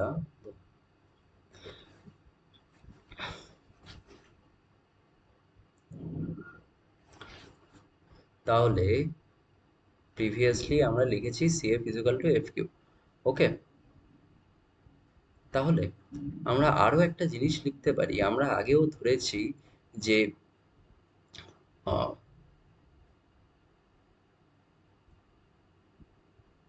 উপাক্ষীয় রশ্মির ক্ষেত্রে ধরো উপাক্ষীয় রশ্মি এবং আচ্ছা ছাড়ো, ওটা না হলেও হবে।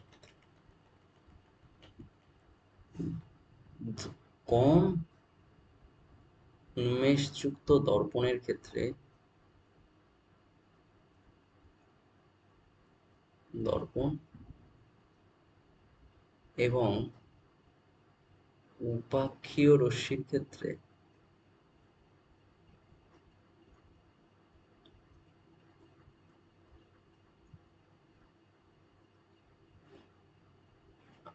আমরা লিখতে পারি আমরা লিখতে পারি উপাক্ষীয় রশ্মির ক্ষেত্রে আমরা কি লিখতে পারি যে আহ, এই যে এফ কিউ আর এফ ও এই জিনিসটা নিয়ারলি মানে প্রায় সমান। ওকে।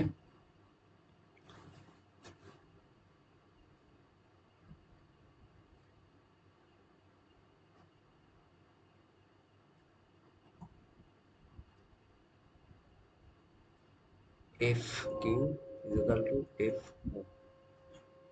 নাও আগে এই জিনিসটা এসছে, আগে এই জিনিসটা পেয়েছি, নেক্সট পাচ্ছি আমি এই জিনিসটা। এই দুটো থেকে আমি কি লিখতে পারি?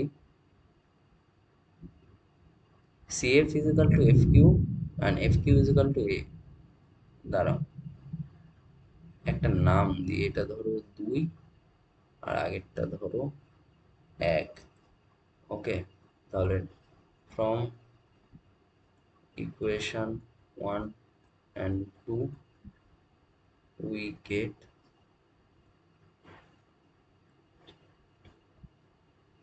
কি পেতে পারি? CF সমান FO, CF equal to FO। ওকে, নাও আবার আমরা কি জানি? FO তাহলে ফোকাস, দাঁড়াও, ফোকাস দূরত্ব, ফোকাস দূরত্ব এফ ও সমান ধরো এফ, এটা দিয়ে আমি ডিনোট করলাম। ফোকাস দূরত্ব সমান এফ ও সমান ধরো F O, F small F. আর বক্রতা ব্যাসার্ধ সেটা কোনটা? সেটা সিও। আচ্ছা,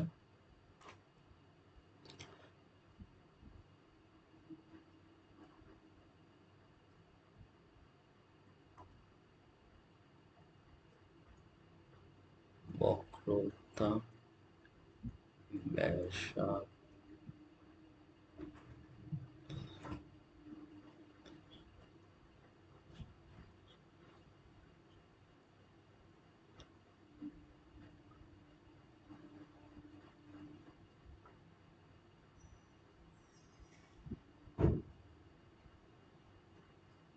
এটা ধরো আর দিয়ে আমি ডিনোট করছি।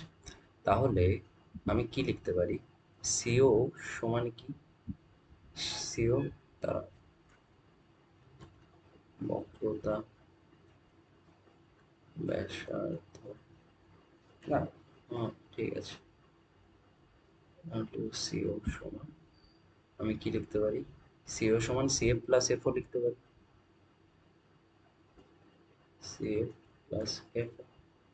আচ্ছা, আবার সিএফ ইজুকাল টু এফও, তার মানে আমরা কি লিখতে পারি? এফও প্লাস এফও ইজুকাল টু 2 এফও। তাহলে আমরা কি লিখতে পারি? সিও সমান আর, আর এফও সমান 2F। তাহলে সেখান দিয়ে আমরা লিখতে পারি F equal to R/2। This is important. Okay, এই জিনিসটা আসে। ওকে, আচ্ছা, সবার বোঝা গেল? উম,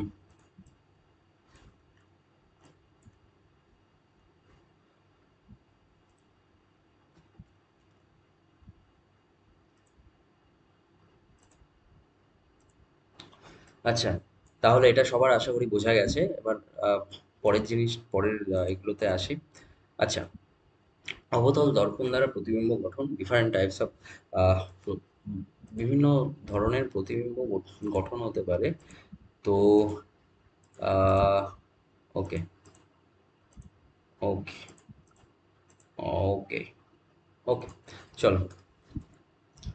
আচ্ছা, অবতল দ্বারা দর্পণ দ্বারা প্রতিবিম্ব গঠনের ক্ষেত্রে কিছু কিছু জিনিস মাথায় রাখতে হবে। এক নম্বর কি না, যদি আহ, কোনো যদি অবতল দর্পণের আহ, এই যে ধরো অক্ষর সমান্তরালে যদি কোনো আহ, রশ্মি আসে, সে যাওয়ার পর ফোকাসের মধ্যে দিয়ে যাবে, তাই তো?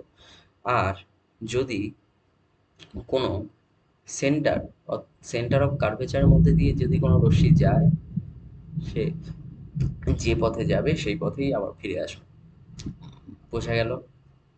কারণ সেন্টার অফ কার্ভেচারের মধ্যে দিয়ে যদি কোনো রেখা টানা যায়, সেটা সবসময় ওই বৃত্ত সেন্টার থেকে যদি কোনো রেখা বৃত্তের ওপর লম্বভাবে পড়ে, তাই তো? লম্বভাবে পড়লে অভিলম্বের উপর যদি কোনো তলে অভিলম্বের উপর যদি আলো এসে পড়ে, সেই অভিলম্ব বরাবর উপরে যাবে, মানে অভিলম্ব বরাবর ব্যাক করবে।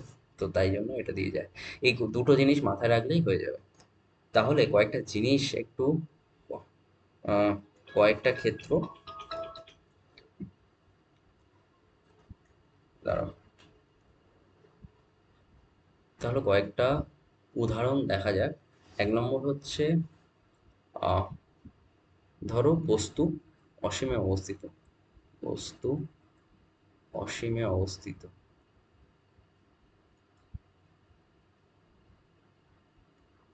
তাহলে কি হবে? বস্তু অসময়ে অবস্থিত হলে আমরা এটা মনে করে নিতে পারি যে যে বস্তু থেকে আগত আলোক রশ্মিগুচ্ছ আহ, পরস্পরের সমান্তরাল,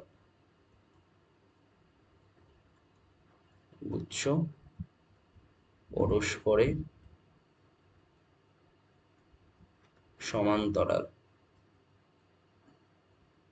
তাহলে ধরো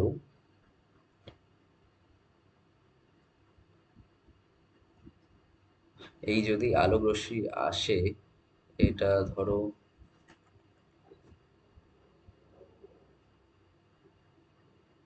আচ্ছা, ধরো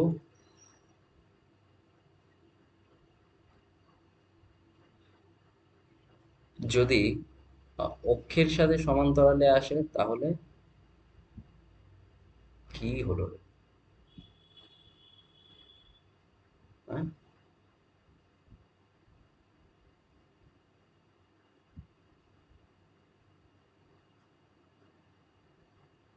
আরে,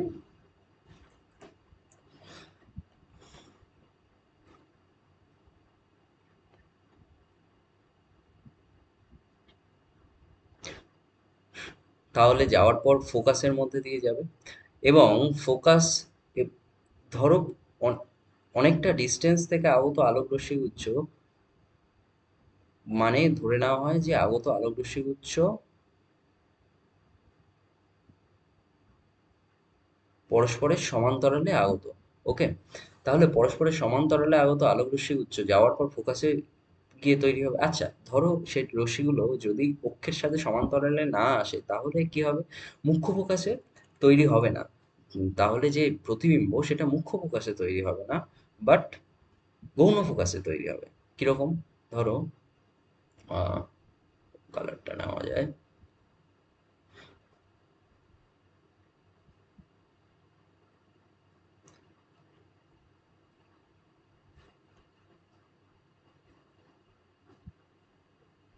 এই যে ফোকাস এফ ড্যাশ, এটা হচ্ছে গৌণ ফোকাস, তাই তো?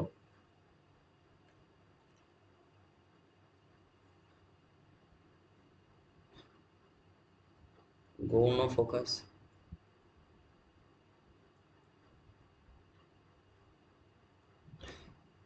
ওকে।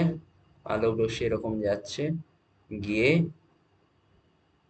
এরকম ভাবে যাচ্ছে, এরকম ভাবে গৌণ ফোকাস তৈরি হবে। আগের বারে ফোকাসটা কিন্তু এখানে তৈরি হয়েছিল, এটা মুখ্য ফোকাস, এটা গৌণ ফোকাসে তৈরি হবে, ঠিক আছে? বস্তু যদি অসীমে থাকে। আচ্ছা, নেক্সট হচ্ছে বস্তু অসীম আর রেডিয়াস অফ কার্ভেচার, এই দুটোর মাঝে রয়েছে, মানে রেডিয়াস অফ কার্ভেচারের পিছনে রয়েছে। ওকে, তাহলে নেক্সট কেস টু কোনটা হবে? বস্তু অসীম এবং বক্রতা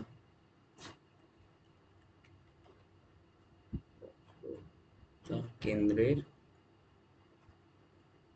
মাঝে অবস্থান করছে।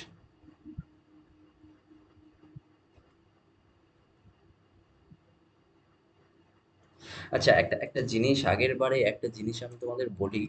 এই জিনিসটা সিমিলারলি যেমন ভাবে তোমাদের অবতল দর্পণের ক্ষেত্রে করলাম আমি, সেম একই রকম ভাবে উত্তল দর্পণের ক্ষেত্রেও করা যায়। পুরো ক্যালকুলেশন দুটো সবকিছু একই। ওকে, তো সেটা নিয়ে কোনো বা, চিন্তা করতে হবে না। যদি বক্রতা কেন্দ্র আর এর মাঝে অবস্থান করে তাহলে কি হবে? তাহলে যে জিনিসটা হবে, ধরো আহ, এইটা দর্পণ, আহ, এইটা ধর যদি বক্রতা কেন্দ্র হয় আর এটা যদি ফোকাস হয়, ধরো বস্তু এখানে অবস্থান করছে, তাহলে কি হবে? আলোক রশ্মি আসবে ফোকাসের মধ্যে দিয়ে, ফোকাসের মধ্যে দিয়ে গেল না, প্যারালালি আসবে, এসে ফোকাসের মধ্যে দিয়ে যাবে। আচ্ছা, আর একটা, যদি রেডিয়াস অফ কার্ভেচারের মধ্যে দিয়ে যায়, রেডিয়াস অফ কার্ভেচারের মধ্যেই ব্যাক করবে, ধর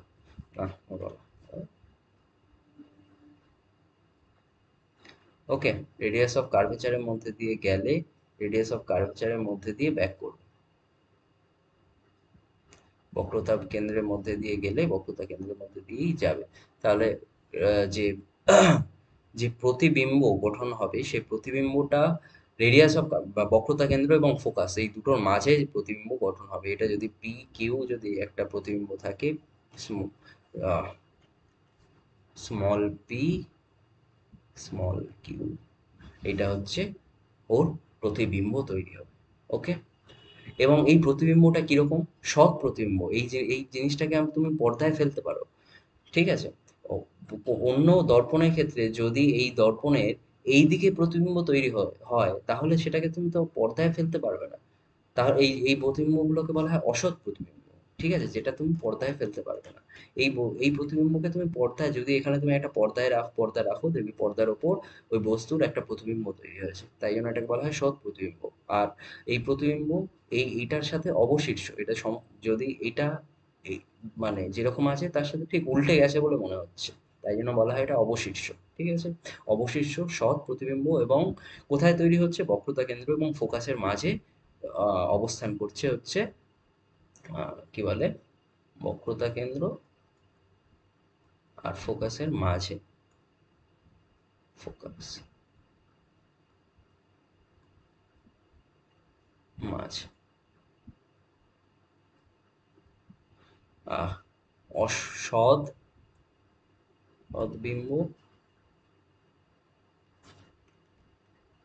এবং অবশিষ্ট, তাই তো? আচ্ছা, নেক্সট যে জিনিসটা আসছে সেটা হলো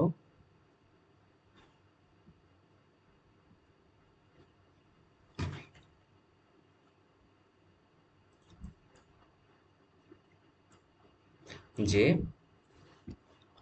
আহ ধরো বক্রতা কেন্দ্রে অবস্থান করছে,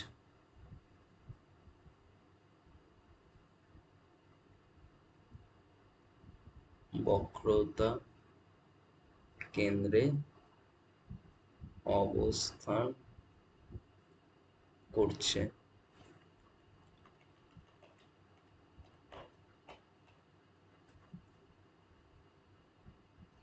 বস্তু অবস্থিত, তাহলে কি হবে? ধরো যদি, ওকে, এটা যদি দর্পণ হয়, তাহলে যদি আহ, এইটা যদি ফোকাস পয়েন্ট হয় আর এইটা যদি তার বক্রতা কেন্দ্র হয়, উম, বক্রতা কেন্দ্র যদি হয় এবং একটা বস্তু যদি এখানে থাকে, ধরো এখানে একটা বস্তু আছে, ঠিক আছে? তাহলে কিভাবে দর্পণের তৈরি হবে? এখান দিয়ে এলো আলোক রশ্মিগুচ্ছ, যাওয়ার পর প্রতিফলনের পর এখান দিয়ে বেরোবে।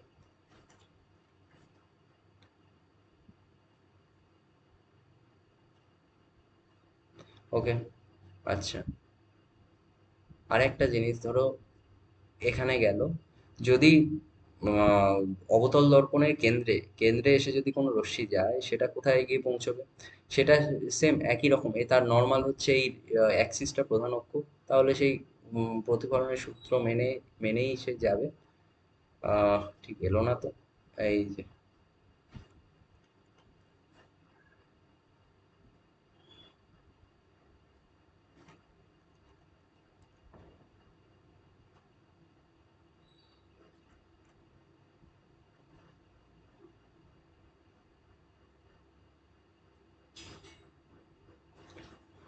এই রেখাটা এখান দিয়ে যাচ্ছে,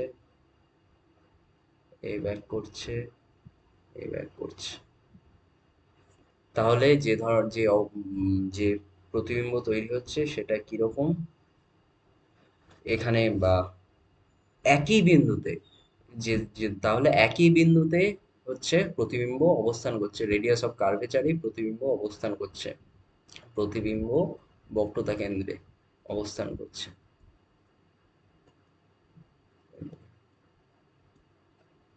অবস্থিত। এবং কি অসৎ, না অসৎ না, সৎ অবশীর্ষ, তাই তো? আচ্ছা, নেক্সট যেটা আছে ধরো, এটা দুই না, তিন।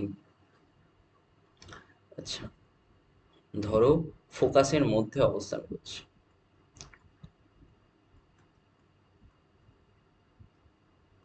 বস্তু অবস্থিত।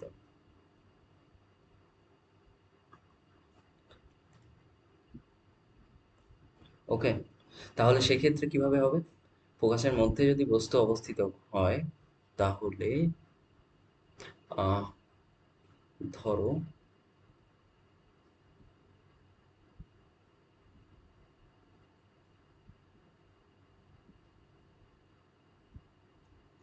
ওকে, এবং ধরো বস্তুটা, এইটা যদি ফোকাস হয়, বস্তুটা এখানে অবস্থান করছে, ফোকাসের মধ্যে অবস্থান করছে। ওকে,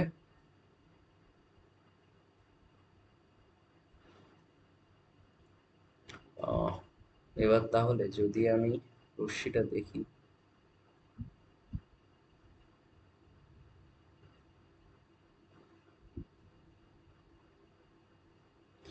এটা একটা রশ্মি যাবে। আচ্ছা, আর একটা রশ্মি, ধরো এইটা যদি ফোকাস হয় ডবল, মানে এইটা, তাই তো?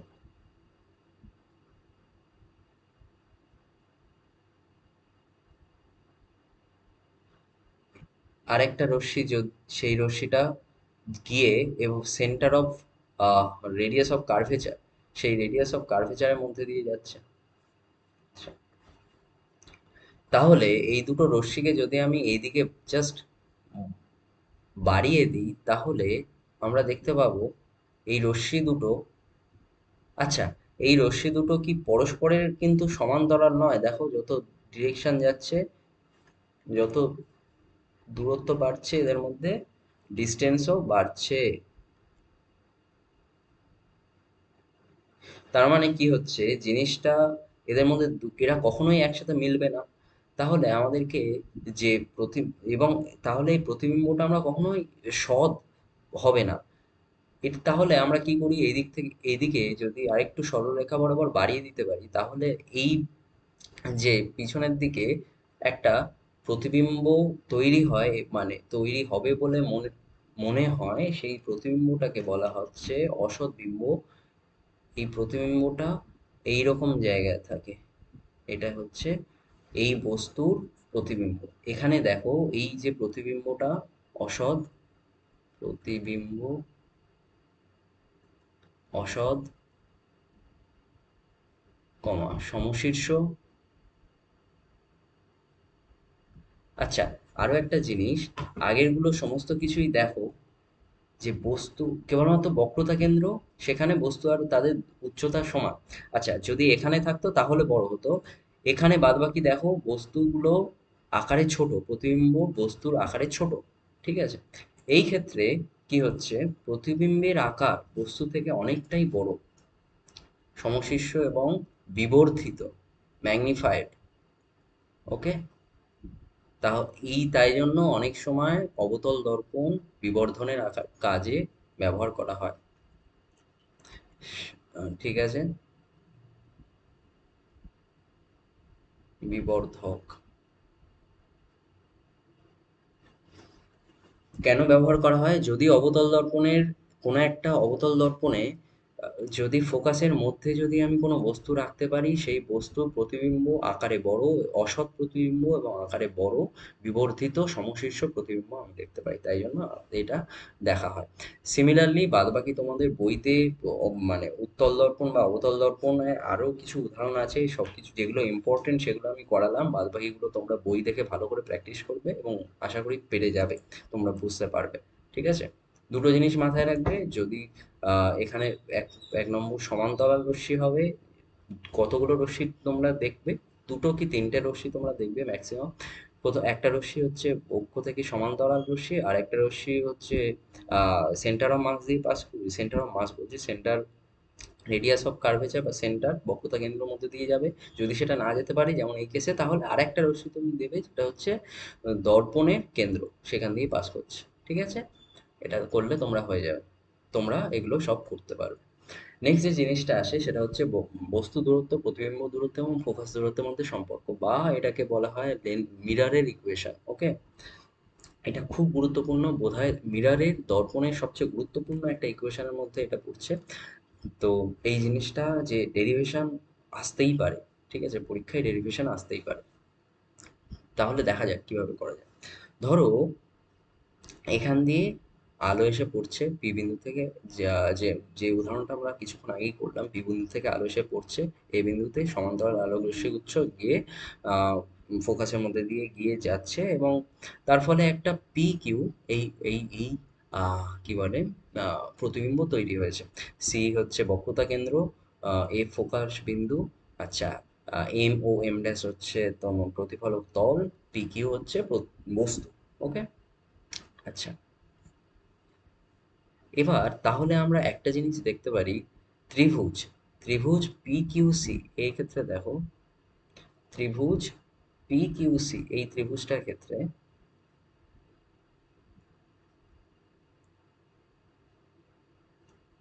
ত্রিভুজ পি কিউ সি এই জিনিসটার ক্ষেত্রে দেখো, আহ, ত্রিভুজ পি কিউ সি অ্যান্ড ত্রিভুজ small P small Q capital C, এই ত্রিভুজের মধ্যে যদি আমি দেখি,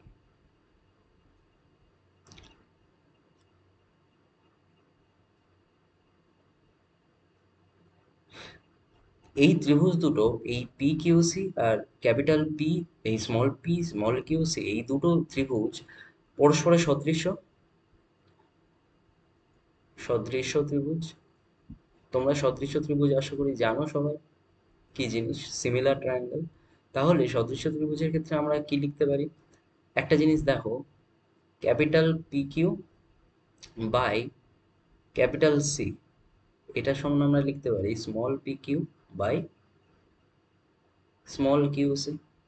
ওকে, আচ্ছা, এইটা যদি এই দিকে নিয়ে আসি, capital P by small P Q C, P Q is equal to capital Q capital C small Q capital C. Okay, আচ্ছা, এটা এক নম্বর দাও। আচ্ছা, নেক্সট যে জিনিসটা দেখো, নেক্সট হচ্ছে তোমরা এই ত্রিভুজটাকে দেখো, ত্রিভুজ এ এফ বি আর ত্রিভুজ small P F Q,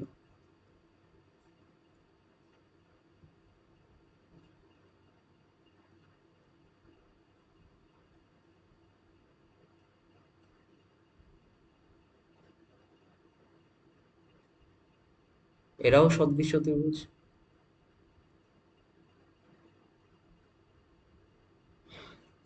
okay, তাহলে সেই সদৃশ্য ত্রিভুজ অনুযায়ী আমরা লিখতে পারি কি, ধরো আহ, লিখতে পারি, যে জিনিসটা আমরা লিখতে পারি সেটা হলো, হ্যাঁ, AB by BF is equal to PQ by F Q,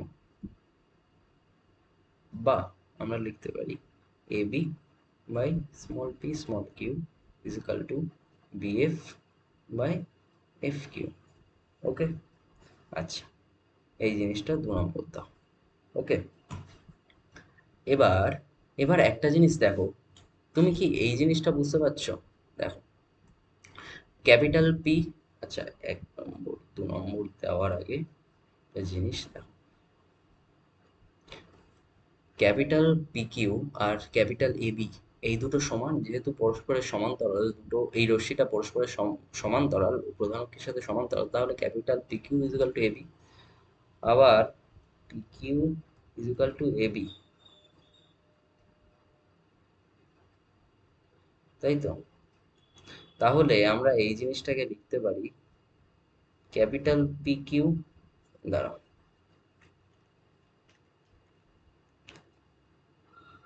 by small P Q is equal to BF by F Q, 2 number লিখতে পারি, তাই তো?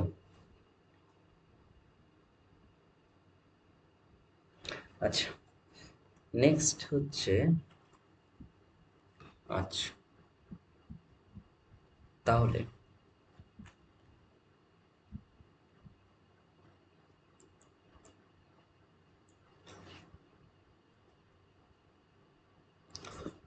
now from equation 1 and 2 we get, equation 1 আর 2 থেকেই আমরা কি লিখতে পারি, capital Q C by small Q capital C, small Q capital C is equal to capital BF by capital F small Q. আচ্ছা, এই পর্যন্ত গেল। ওকে, ইকুয়েশন 3 দাও। আচ্ছা, এবার আমরা কতগুলো জিনিস ডিনোট করি। আচ্ছা, একটা জিনিস দেখো, আমরা কি বলেছি, সি, সি বিন্দুটা হচ্ছে বক্রতা কেন্দ্র, আর এফ হচ্ছে তোমাদের আহ, কি বলে, এফ হচ্ছে তোমাদের ফোকাস বিন্দু বা ফোকাল পয়েন্ট। আচ্ছা, তাই তো? আচ্ছা, এখানে আমরা কিছু জিনিস লিখি। ধরো,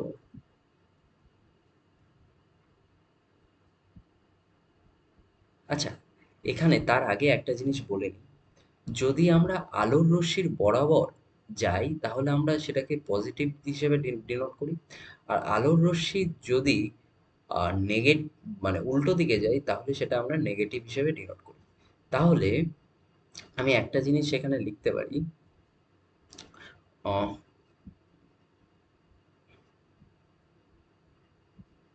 দর্পণ কেন্দ্র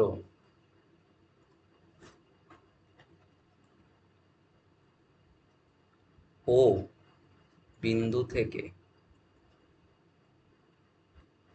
বস্তুর দূরত্ব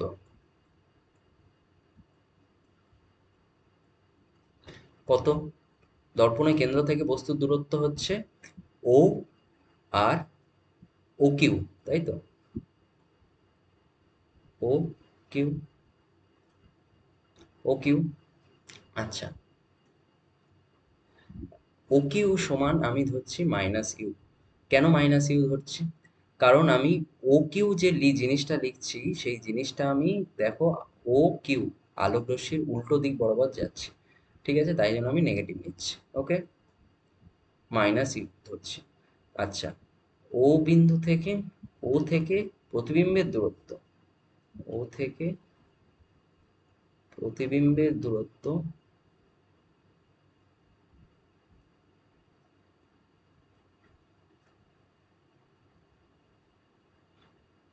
ও থেকে প্রতিবিম্বের দূরত্ব ও স্মল কিউ, ও স্মল কিউ, এটাকে আমি মাইনাস ভি দিয়ে ডিনোট করছি। কেন মাইনাস ভি দিয়ে ডিনোট করলাম? সেম একইভাবে ডিরেকশনটা আলো মানে রশ্মি উল্টো দিকে। ওকে, আচ্ছা।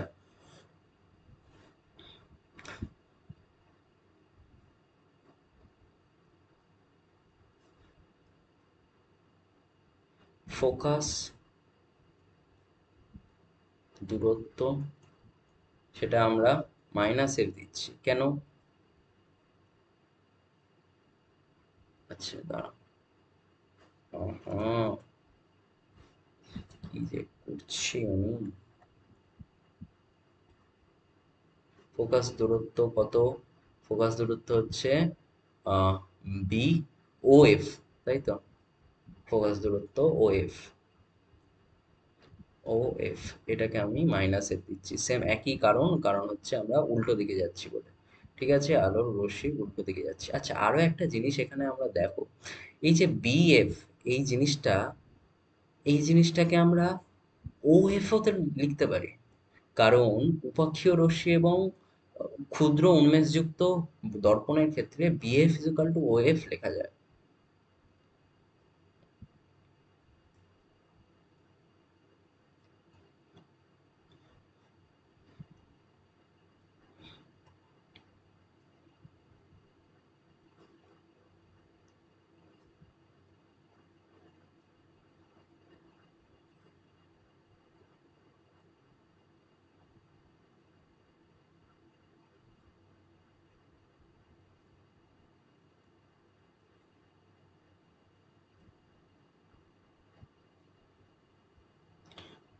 ক্ষেত্রে BF is equal to O F, BF equal to O F, এটাও লেখা যায় BF, BF is equal to O F. Okay, আচ্ছা। Now from equation three, from from equation 3 we get, equation 3 থেকে আমরা কি লিখতে পারি? QC by small qc is equal to BF by FQ। আচ্ছা, BF সমান OF ও লেখা যায় OF by FQ। আচ্ছা, এবার আমি যদি ভ্যালুগুলো বসাই এখানে, তাহলে দেখতে পাবো QC মানে কি। এখানে দেখো QC, QC মানে ও কিউ মানে হচ্ছে বস্তু দূরত্ব, মানে ইউ, তাই তো? ইউ থেকে, আচ্ছা ডিরেকশনটা আমি সিকিউ নিচ্ছি। ওকে, এক সেকেন্ড, ও কিউ বা সি কিউ, ওয়েট করো, সি কিউ। ওকে, ও কিউ বা কিউ সি বা সি কিউ একই ডিস্টেন্স, বাট আমরা আমাদের একটা সাইনেরও একটা যে ব্যাপার আমাদেরকে মাথায় রাখতে হবে, তো তাই জন্য সি কিউ নিচ্ছি। সি কিউ সমান কি? O Q minus O C, তাই তো? আচ্ছা, এখানেই লেখা যাক, ধরো C Q, O Q minus O C, O Q সমান minus U, minus O C মানে মাইনাস আর, মানে মাইনাস আর, তাই তো? মানে minus U plus two F, যেহেতু R is equal to two F. আর স্মল কিউ সি মানে কি? স্মল কিউ সি মানে হচ্ছে এই ও Q, O C, O C মানে হচ্ছে minus two F, minus two F থেকে ও, ও কিউটা বিয়োগ দিতে হবে। ও কিউ মানে হচ্ছে মাইনাস ভি। আচ্ছা, O C minus O Q, O C minus O Q, O C সমান minus two F minus minus V. আচ্ছা, minus two F plus V. Okay, আচ্ছা আচ্ছা, এবার এগুলো লেখা যাক, তাই তাহলে দেখা যাবে কি হয়। আচ্ছা, সিকিউ সমান minus U plus two F by QC মানে minus two F plus V. QC মানে minus two F plus V. Okay. আচ্ছা, ওএফ সমান কত? ওএফ ওএফ সমান এফ, তাই তো? ওএফ সমান জাস্ট মাইনাস এফ। আর এফ কিউ মানে, এফ কিউ মানে হচ্ছে মাইনাস ইউ, মানে এফ কিউ মানে হচ্ছে, এফ কিউ মানে হচ্ছে ও Q minus O F. F Q মানে হচ্ছে ও কিউ মাইনাস ও এফ। ও কিউ মানে কত? ও কিউ মানে হচ্ছে, ও কিউ মানে হচ্ছে minus V, minus V minus O F, minus V plus F, minus V plus F. Now এবার যদি আমি এগুলোকে সব আহ, সবগুলোকে যদি আমি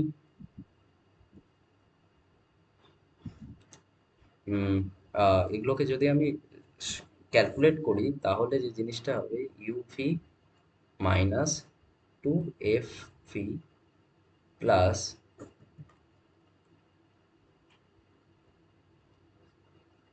যেটা বন্ধ করে দিস।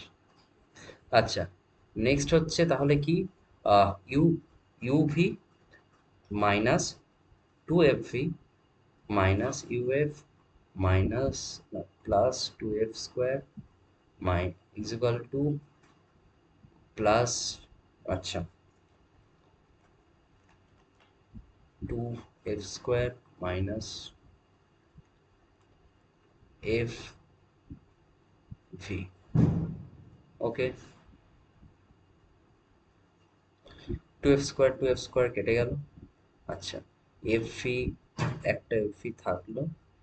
আচ্ছা, এবার যদি আমি এটাকে, তাহলে এটাকে যদি আমি ওয়ান, মানে one by U F V দিয়ে যদি ভাগ করি, তাহলে কি থাকবে? না, ধরো এই জিনিসটাকে you,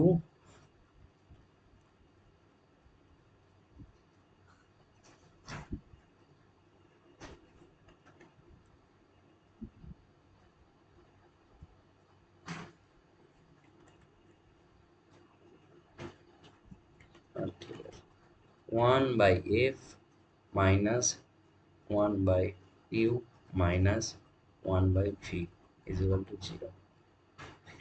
Dividing both side by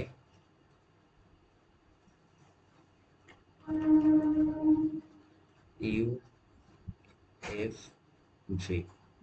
ওকে, তাহলে যে জিনিসটা আমি পাচ্ছি, হুম,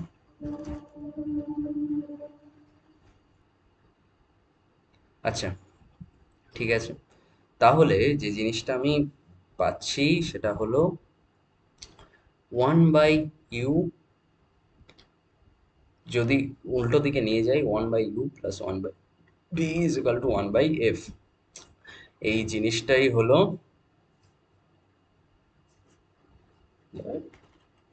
আচ্ছা,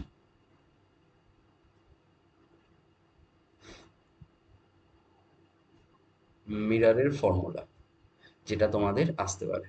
এর প্রুফ তোমরা ভালো করে বাড়িতে প্র্যাকটিস করবে, এর প্রুফ আসতে পারে। ঠিক আছে? এবং যদি প্রুফ না আসে, প্রত্যেকটা প্রবলেম, এই প্রত্যেকটা মানে ম্যাথামেটিক্যাল প্রবলেম এর ওপর বেস করে আছে, ইম্পর্ট্যান্ট। এই এই জিনিসটা মনে রাখবে, one by U plus one by V is equal to one by F. Okay, আচ্ছা, আশা করি এটা বোঝানো গেল। নেক্সট যে জিনিসটা আমি বোঝাবো সেটা হলো, দাঁড়া, হুম, ওকে, এবার হচ্ছে নিউটনস ইকুয়েশন। আচ্ছা, সেম জিনিস থেকে একই রকম ভাবে নিউটন ইকুয়েশনটাও আসছে। সেটা হচ্ছে, দেখো, ধরো আমি কি লিখেছি এর আগেবারে, one by U plus one by V is equal to one by F. তাহলে একটা জিনিস দেখো, যদি আমি এই ডিস্টেন্সটা সবকিছু আমি যদি উম, তোমাদের ওটাকে কি বলে বা ফোকাস থেকে করার চেষ্টা করি, ধরো ফোকাস থেকে যদি আমি ওই বা বিন্দু বা ওই প্রতিবিম্ব এবং বস্তুর দূরত্ব সেইটা যদি আমি ফোকাস থেকে মাপার চেষ্টা করি, তাহলে আমি যদি এই জিনিসটাকে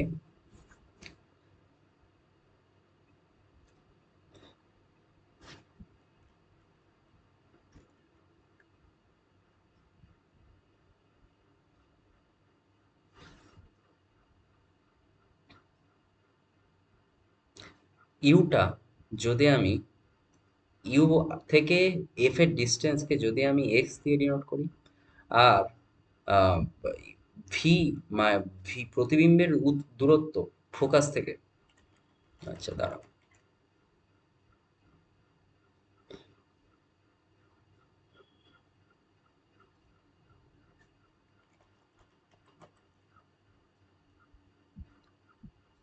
দূরত্ব ফোকাস থেকে,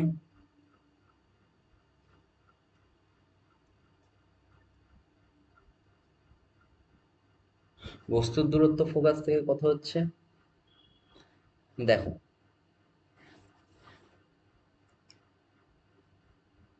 you minus F is equal to, আমি যদি এক্স দিয়ে ডিনোট করি, আর প্রতিবিম্বের দূরত্ব ফোকাস থেকে, প্রতিবিম্বের দূরত্ব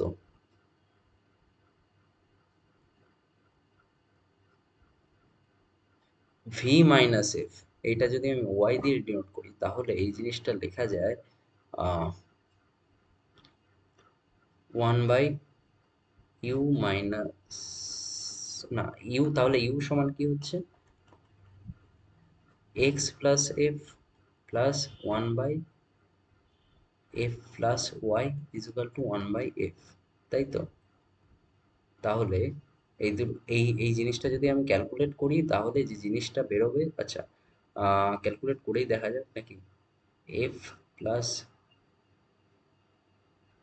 Y plus X plus F is equal to F square Y F, F square X F plus F square plus X Y plus Y F, Y F X F কেটে গেল, X F Y F, Y F কেটে গেল, আচ্ছা F square equal এটাও কেটে গেল, যে জিনিসটা পড়ে থাকলো সেটা হচ্ছে X Y is equal to F square.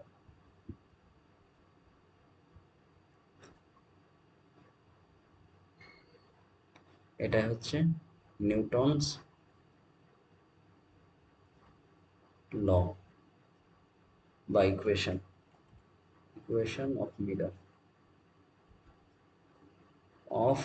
Mirror. Okay, বোঝা গেল? এটা আর কিছুই না, এই জাস্ট এরকম এটা আসতেই পারে, ঠিক আছে, পরীক্ষায় এটা আসতে পারে, কিন্তু অতটা ইম্পর্টেন্ট না, তাও তোমরা একটু করে রাখো।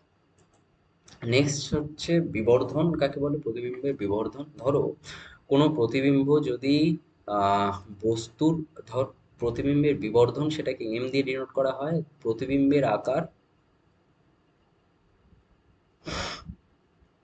আকার বাই বস্তুর আকার, বস্তুটা প্রতিবিম্বের থেকে কতটা বড়, মানে বস্তুটা প্রতিবিম্বের থেকে কতটা বড় বলছি, প্রতিবিম্ব বস্তুটা থেকে কতটা আকারে বড়, সেইটাই হচ্ছে বিবর্ধন বা ম্যাগনিফিকেশন অফ ইমেজ। ওকে, এটাকে এম দিয়ে ডিনোট করা হয়, এটাও সমান লেখা যায় প্রতিবিম্বের দূরত্ব বাই বস্তুর দূরত্ব। ওকে, প্রতিবিম্বের,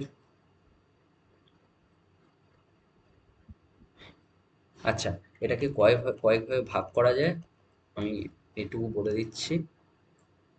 দেখো, এটা হচ্ছে প্রথম যে জিনিসটা হচ্ছে রৈখিক বিবর্ধন,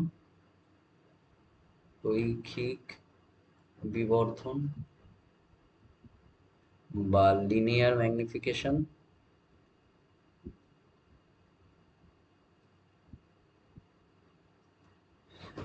সেই জিনিসটা এম দিয়ে, এম ইজ ইকাল টু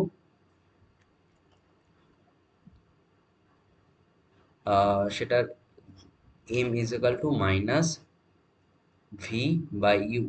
এই minus V by U minus সাইনটার সিগনিফিকেন্স হচ্ছে এইটা, এটা বোঝায় যে বস্তু যে প্রতিবিম্ব, বস্তুর যে প্রতিবিম্ব সেটা অবশিষ্ট না সমশিষ্ট। এটা সবসময় দেখ, মাইনাস সাইনটা এটা বোঝায় যে যদি নেগেটিভ আসে, ঋণাত্মক আসে, ধরো আমি এই ক্ষেত্রে কোনো একটা বস্তু ম্যাগনিফিকেশন আমি ধরো ডিনোট করব হচ্ছে আমি বের করব, ধরো কোনো বস্তু যদি বক্রতা কেন্দ্রে যদি বস্তু থাকে, তাহলে বক্রতা কেন্দ্রে যদি বস্তু থাকে তাহলে ভি সমান কি হবে? বক্রতা কেন্দ্রে বস্তু থাকলে ভি সমান মাইনাস ভি, আর ইউ সমান মাইনাস ইউ। কিন্তু ইউ আর ভি যেহেতু দুটো সমান, তাহলে কি হবে? মাইনাস ভি বা মাইনাস ভি, আর এদিকে মাইনাস থাকছে, তাহলে কি হচ্ছে? বিবর্ধন -1। এই বিবর্ধন -1 মানে কি? মাইনাস এই সাইন ওয়ান মানে কি? বস্তুর আকার প্রতিবিম্বের আকার সমান। আর মাইনাস সাইনটা ডিনোট করছে যে বস্তুটা অবশিষ্ট। যদি এটা ধনাত্মক হয়, তাহলে সেটা মানে সমশীর্ষ। আর যদি ঋণাত্মক হয় তার মানে অবশিষ্ট, অবশীর্ষ। ওকে। আর একটা জিনিস এখানে হয় সেটা হলো এরিয়া বা কোনো এরিয়া ম্যাগনিফিকেশন। এরিয়া ম্যাগনিফিকেশন ফিকেশন সেটা এম দিয়ে, এম ড্যাশ দিয়ে ডিনোট করা হয়। সেটার ভ্যালুটা অ্যাকচুয়ালি রৈখিক বিবর্ধনের বর্গ, এম স্কোয়ার হয়। মানে আহ, কোনো একটা তল বা কোনো একটা এরিয়ার মানে যে বিবর্ধন সেটাকে আমরা, কোনো একটা এরিয়ার বিবর্ধন বা ক্ষেত্রীয় বিবর্ধন সেটাকে আমরা বলি এরিয়া ম্যাগনিফিকেশন, এবং সেটা ডিনোট করা হয় এম ড্যাশ দিয়ে, এবং সেটা ভ্যালুটা হচ্ছে এম স্কোয়ার। আরও একটা ম্যাগনিফিকেশন হয় সেটা হচ্ছে লঙ্গিটিউডিনাল বা ওটা কি বলে, দৈর্ঘিক অনুদৈর্ঘ্য বিবর্ধন। ওকে। লঙ্গিটিউডিনাল বা অনুদৈর্ঘ্য বিবর্ধন।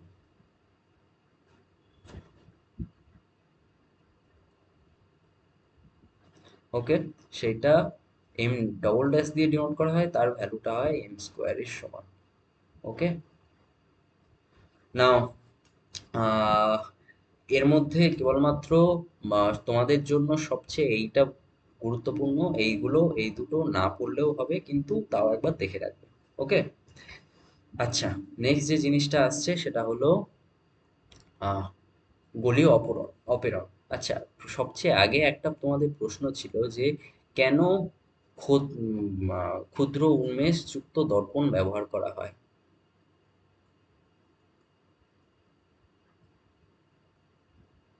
কেন ক্ষুদ্র উন্মেষ? দেখো, যে সমস্যাটা এখানে থাকে, যদি কোনো ক্ষেত্রে উম, বেশি উন্মেষযুক্ত দর্পণ, মানে ধরো এরকম বেশি উন্মেষযুক্ত দর্পণ, ধরো এটা ধরো। আচ্ছা, আচ্ছা, বেশি উন্মেষ হয়ে গেছে।